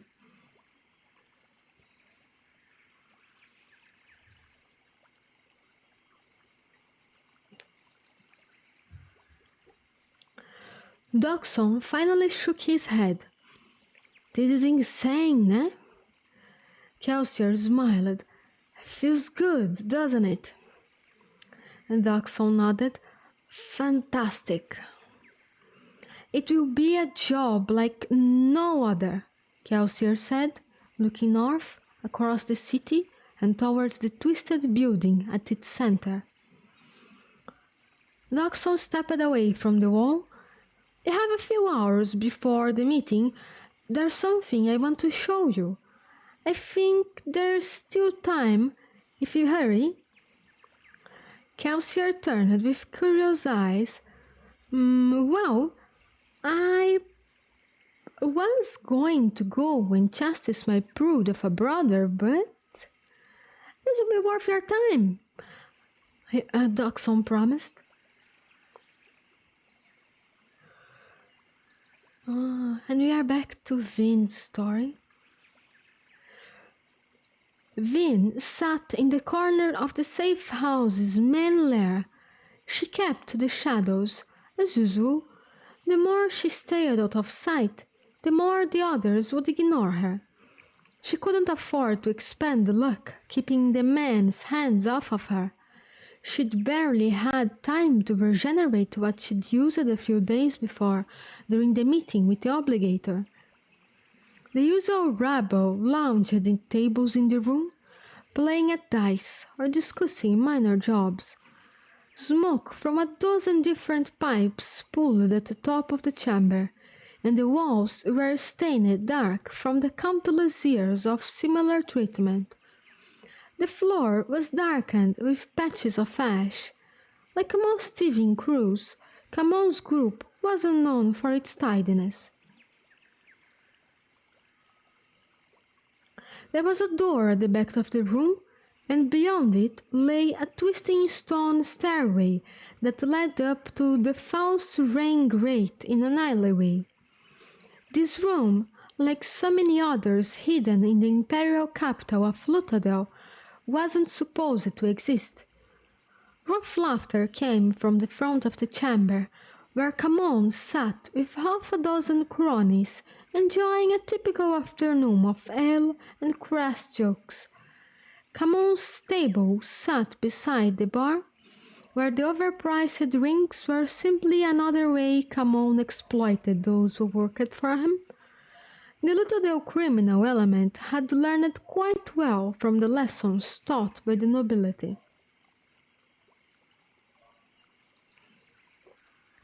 Vin tried her best to remain invisible. 6 months before, she wouldn't have believed that her life could actually get worse without Rin. Yet, despite her brother's abusive anger, he had kept the other crew members from having their way with him. Within, there were relatively few women on thieving crews. Generally, those women who got involved with the underworld ended up as whores. Rin had always told her that a girl needed to be rough, tougher even than a man if she wanted to survive. You think some crew leader is going to want a liability like you on his team? He had said, I don't even want to have to work with you, and I'm your brother.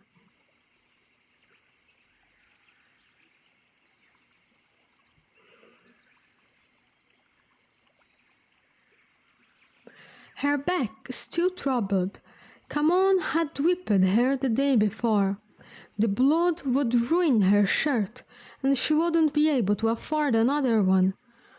Camon was already retaining her wages to pay the debts Rin had left behind. But I am strong, she thought.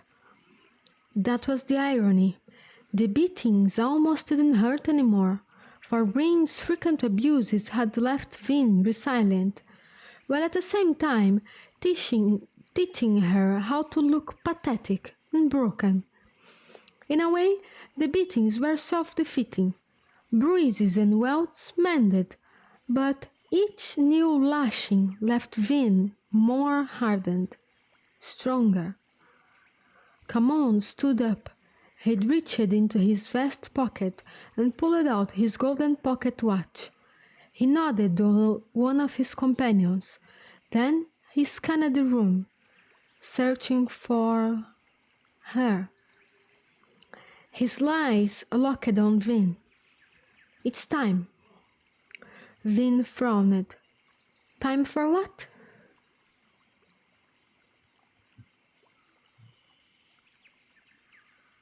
The Ministry's Canton of Finance was an imposing structure, but then everything about the Steel Ministry tended to be imposing. Tall and blocky, the building had a massive rose window in the front, though the soot-stained red cloth proclaiming praises to the Lord Ruler. Camon studied the building with a critical eye. Vin could sense his apprehension. The Canton of Finance was hardly the most threatening of ministry offices. The Canton of Inquisition, or even the Canton of Orthodoxy, had a far more ominous reputation.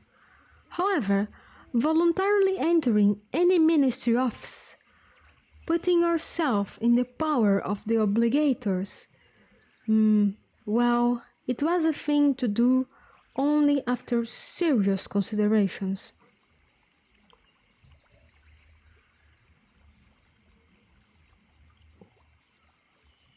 Camon took a deep breath, then strode forward, his dueling cane tapping against the stones as he walked. He wore his rich nobleman's suit, and he was accompanied by half a dozen crew members, including Vin, to act as his servants.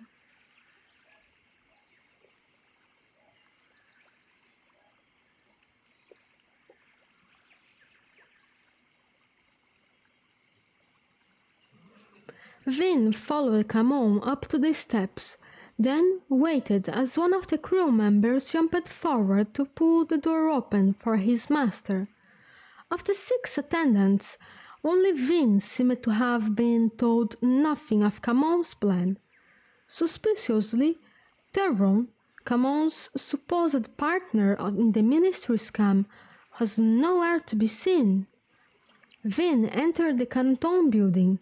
Vibrant red light, sparkled with lines of blue, fell from the rose windows. A single obligator, with mid-level tattoos around his eyes, sat behind the desk at the end of the extended entryway. Camon approached, his cane thumping against the carpet as he walked. "I am Lord Jadou," he said. "What are you doing, Camon?" Vin thought. "You insisted to Theron that you wouldn't meet with the Prologue Laird in his Canton office, yet now you're here." The obligator nodded, making a notation in his ledger. He waved to the side. "You may take 1 attendant with you in the waiting chamber. The rest must remain here." Camon's huff of disdain indicated what he thought of that prohibition. The obligator, however, didn't look up from his ledger. Camon stood for a moment, and Vin couldn't tell if he was genuinely angry or just playing the part of an arrogant nobleman. Finally, he jabbed a finger at Vin. "Come," he said, turning and waddling toward the indicated door. The room beyond was lavish and plush, and several noblemen lounged in various postures of waiting. Camon chose a chair and settled into it, then pointed toward a table set with wine and red frosted cakes. Vin obediently fetched him a glass of wine and a plate of food, ignoring her own hunger. Camon began to pick hungrily at the cakes, smacking quietly as he ate. "He's nervous, more nervous even than before." "Once we get in, you will say nothing," Camon grumbled between bites. "You're betraying Theron," Vin whispered. Camon nodded. "But how? Why?" Theron's plan was complex in execution, but simple in concept. Every year, the ministry transferred its new acolyte obligators from an orphan training facility south to Luthadel for final instruction. Theron had discovered, however, that those acolytes and their overseers brought down them large amounts of ministry funds. Disguised as baggage to be strongholded in Luthadel. Banditry was very difficult in the final empire, what with the constant patrol along canal routes. However, if one were running these very canal boats that the acolytes were sailing upon, a robbery could become possible. Arranged at just the right time, the guards turning on their passengers, a man could make quite a profit. Then blame it all on banditry. Theron's crew is weak, Camon said quietly. He expended too many resources on this job. But the return he'll make, Vin said, will never happen if I take what I can now, then run, Camon said, smiling. I'll talk to the obligators into a down payment to get my caravan boats afloat, then disappear and leave Theron to deal with the disaster when the ministry realizes that it's been scammed. Vin stood back, slightly shocked. Setting up a scam like this would have cost Theron thousands upon thousands of boxings. If the deal fell through now, he would be ruined. And with the ministry hunting him, he wouldn't even have time to seek revenge. Camon would make a quick profit, as well as rid himself of one of his most powerful rivals. Theron was a fool to bring Camon into this, she thought. But then, the amount Theron had promised to pay Camon was great. He probably assumed that Camon's greed would keep him honest until Theron himself could pull a double cross. Camon had simply worked faster than anyone. Even Vin had expected.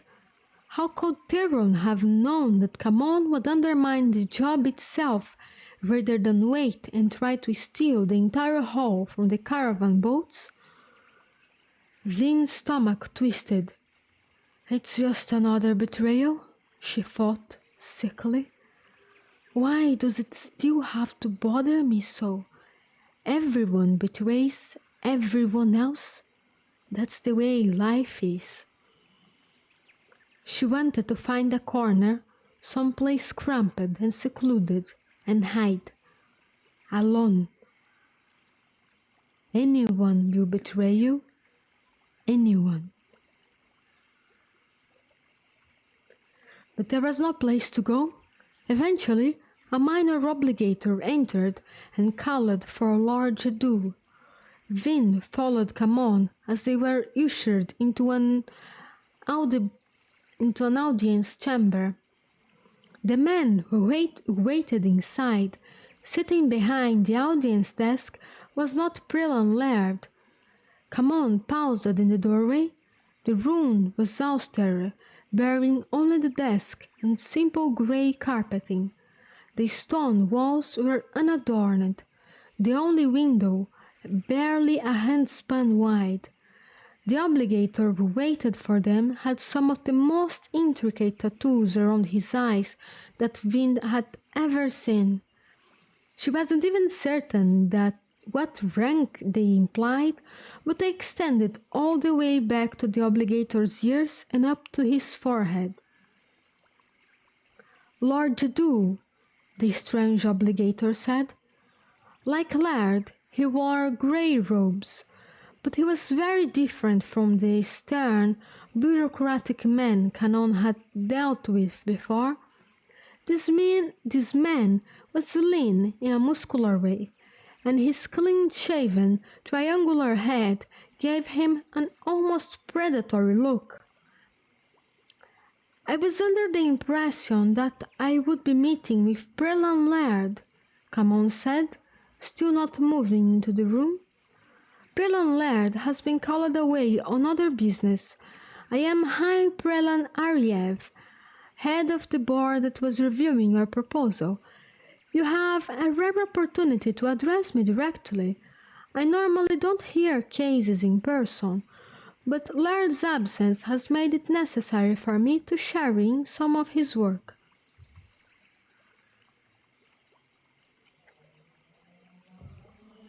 Vin's instincts made her tense. We should go now. Camon stood for a long moment, and Vin could see him considering, run now or take a risk for the greater prize? Vin didn't care about prizes, she just wanted to live. Come on, however, had not become crew leader without the occasional gamble. He slowly moved into the room, eyes cautious as he took the seat opposite the obligator. Well, Hyperlunariev, Kamon said with a careful voice.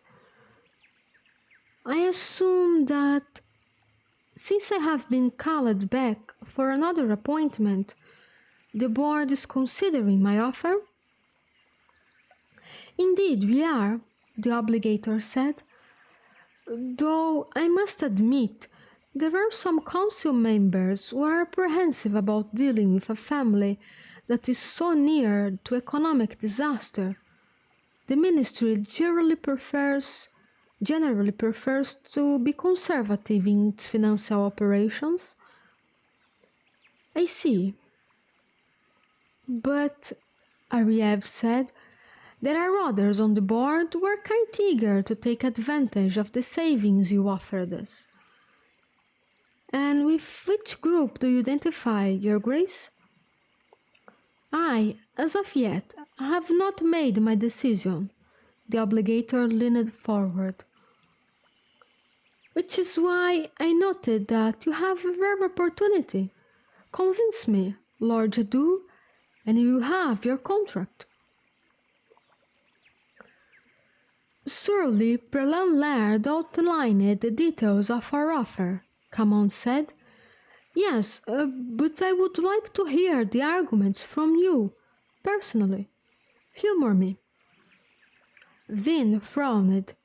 She remained near the back of the room, standing near the door, still half convinced she should run. Well, Ariev asked. We need this contract, Your Grace, Kamon said. Without it, we won't be able to continue our canal shipping operations. Your contract would give us a much-needed period of stability, a chance to maintain our caravan boats for a time while we search for other contracts. Ariev studied Kamon for a moment. Surely you can do better than that, Lord Jadu. Laird said that you were very persuasive. Let me hear you prove that you deserve our patronage. Vin prepared her luck. She could make Ariev more inclined to believe. But something restrained her. The situation felt wrong. We are your best choice, Your Grace, Kamon said. You fear that my house will suffer economic failure. Well, if it does, what have you lost? At worst, my narrow boats would stop running and you would have to find other merchants to deal with. Yet, if your patronage is enough to maintain my house, then you have found yourself an inviolable long-term contract. I see, Ariev said lightly. And why the ministry? Why not make your deal with someone else? Surely there are other options for your boats, other groups which would jump such rates. Kamon frowned. This isn't about money, Your Grace. It is about the victory, the showing of confidence that you do gain by having a ministry contract. If you trust me, others will too. I need your support. Kamon was sweating now. He was probably beginning to regret this gamble. Had he been betrayed? Was Theron behind the odd meeting? The obligator waited quietly. He could destroy them, Vin knew. If he even suspected that they were scamming him, he could give them over to the Canton of Inquisition. more than one nobleman had entered a canton building and never returned.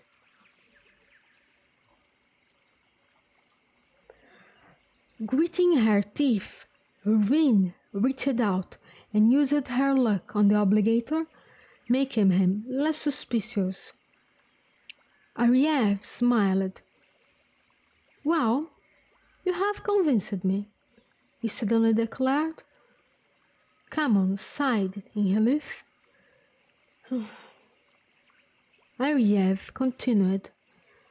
"Your most recent letter suggested that you need 3,000 boxings as an advance to refurbish your equipment and resume shipping operations.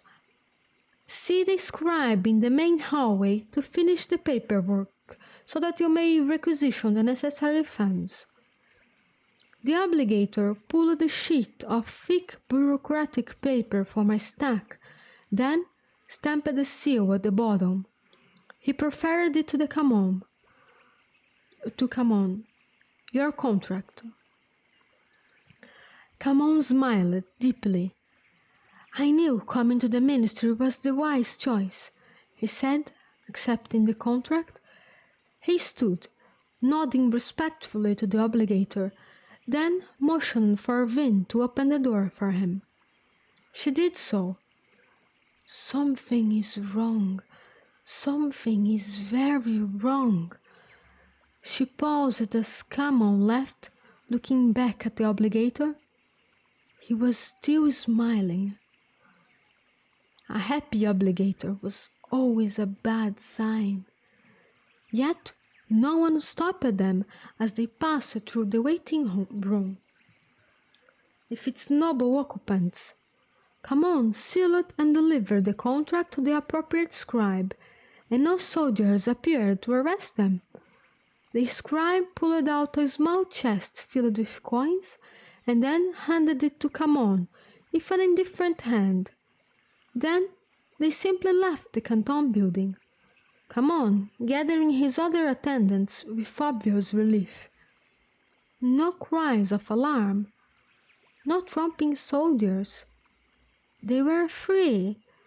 Camon had successfully scammed both the ministry and another crew leader. Apparently.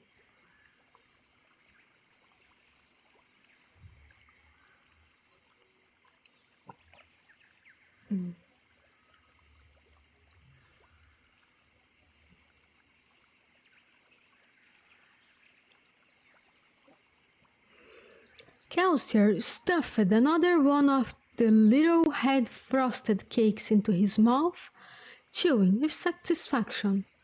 The fat thief and his crowning attendant passed through the waiting room, entering the entryway beyond. The obligator who had interviewed the two thieves remained in his office, apparently awaiting his next appointment. "Well," Dawson asked, "what do you think?" Kelsier glanced at the cakes. "They're quite good," he said, taking another one. "The ministry had always had excellent taste. It makes sense that they would provide superior snacks." Dawson rolled his eyes. "About the girl, Kel?" Kelsier smiled as he piled 4 of the cakes in his hand, then nodded toward the doorway. The canton awaiting room was growing too busy for the discussion of delicate matters. On the way out, he paused and told the obligator's secretary in the corner that they needed to reschedule. Then the two crossed through the antechamber, passing the overweight cruise leader, who stood speaking with a scribe.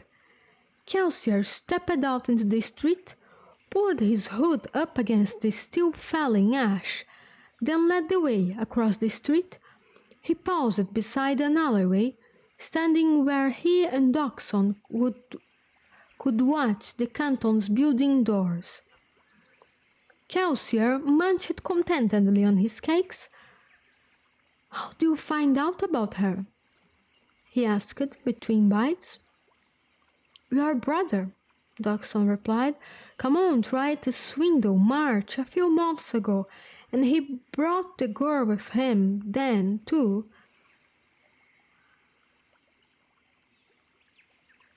Actually, Camon's little good-look charm is becoming moderately famous in the right circles. I'm still not sure if he knows what she is or not. You know how superstitious thieves can get. Kelsier nodded, dusting off his hands. How do you know she'd be here today? Dawson shrugged. A few bribes in the right place. I've been keeping an eye on the girl ever since March pointed her out to me. I wanted to give you an opportunity to see her work for yourself. Across the street, the Canton building's door finally opened, and Camon made his way down the steps surrounded by a group of servants. The small, short-haired girl was with him. The sight of her made Kelsier frown. She had a nervous anxiety in her step, and she jumped slightly whenever someone made a quick move. The right side of her face was still slightly discolored from a partially healed bruise. Kelsier eyed the self-important Camon. I have to come up with something particularly suitable to do with that man. Poor thing, Dawson muttered. Kelsier nodded. She'll be free of him soon enough. It's a wonder no one discovered her before this. Your brother was right then?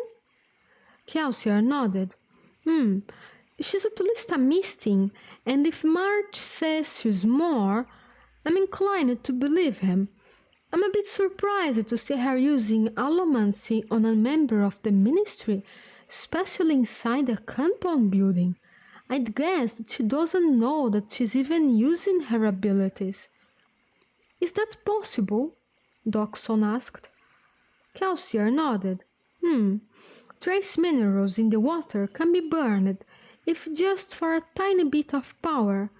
That's one of the reasons the Lord Ruler built his city here. Lots of metals in the ground. I'd say that. Kelsier trailed off, frowning slightly. Something was wrong. He glanced toward Camon and his crew. They were still visible in the near distance, crossing the street and heading south. A figure appeared in the Canton building's doorway. Lean, with a confident air, he bore the tattoos of a high prelate of the Canton of Finance around his eyes. Probably the very man Camon had met with shortly before. The obligator stepped out of the building, and the second man exited behind him. Beside Kelsier, Dawson suddenly grew stiff. The second man was tall, with a strong build. As he turned, Kelsier was able to see that a thick metal spike had been pounded tip-fist through each of the man's eyes. With shafts as wide as an eye socket, the nail-like spikes were long enough that the sharp points jutted out about an inch from the back of the man's clean-shaven skull. The flat spike ends shone like two silvery discs, sticking out of the sockets in the front, where the eyes should have been. A steel inquisitor. What's that doing here? Dawson asked. Stay calm, Kelsier said, trying to force himself to do the same.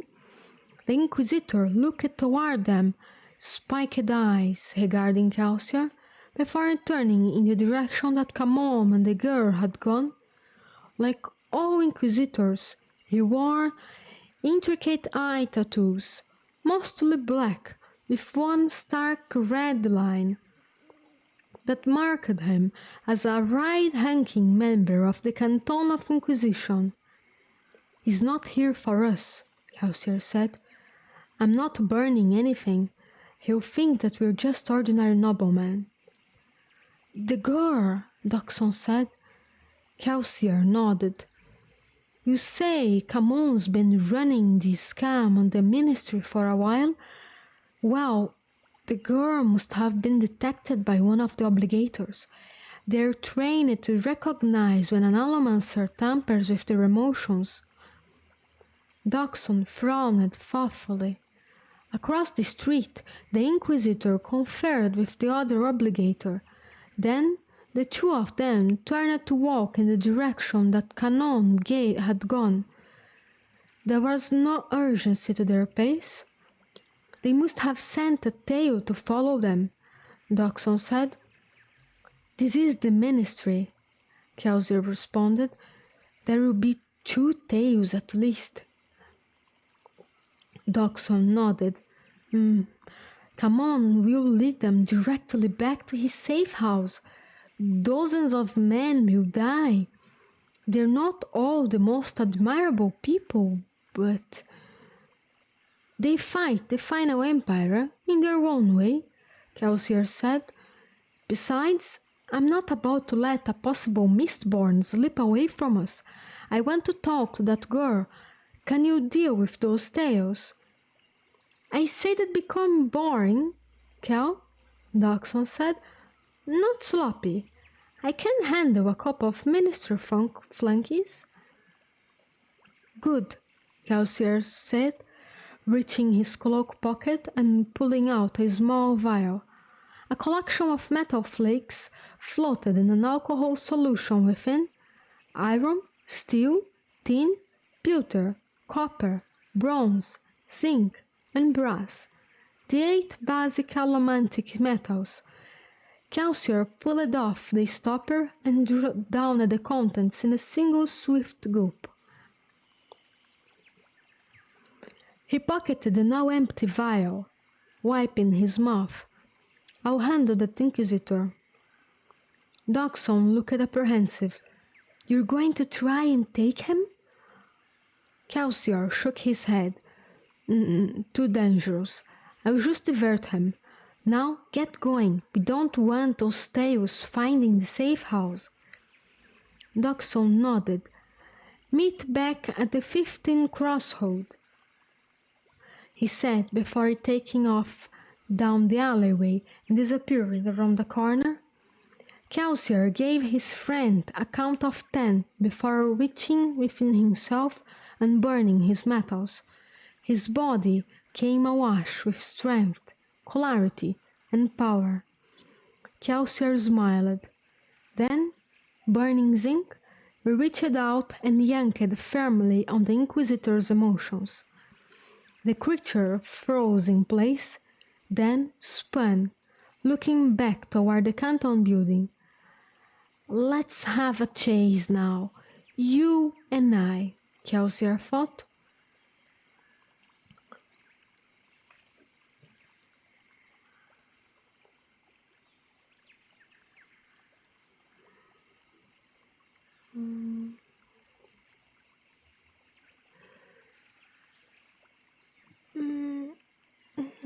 Part 3.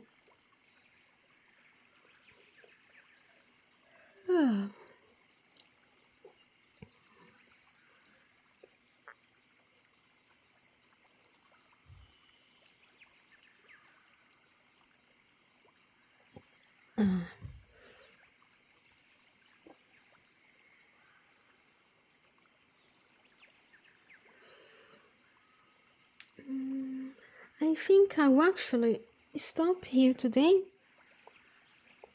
This is actually a very fun book. I'm having a lot more fun with this than with 20,000 Leagues.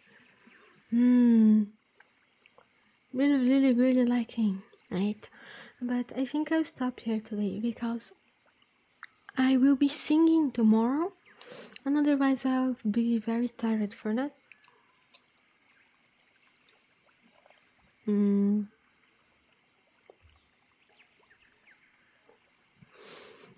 So tomorrow I will be singing, and next Sunday I'll continue on this. I'll actually be singing on 2 days this week, tomorrow and after that Thursday as well. I'm looking forward for that.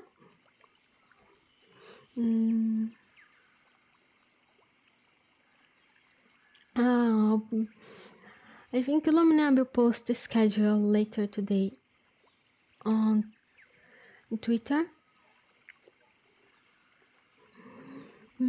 So this is it, and this is sad. I don't want to stop reading, but I can read for a very long time, but reading it aloud and talking at the same time is quite tiring. I'm hoping I'm going to build more stamina for that, to be able to do it for longer after some time doing this. But for now, this will be it. I hope you enjoyed it and have a great day or night or afternoon or morning or wherever, since everyone is from different place. So bye. Let's see if there's anyone to raid before I go.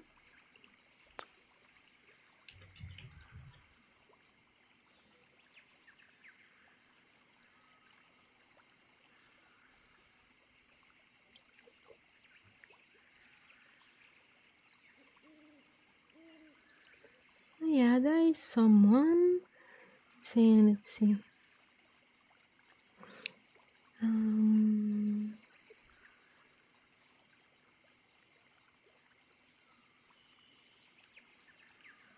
Although I actually don't know many people that read books to go to, but let's see what he's doing. Turger is drawing.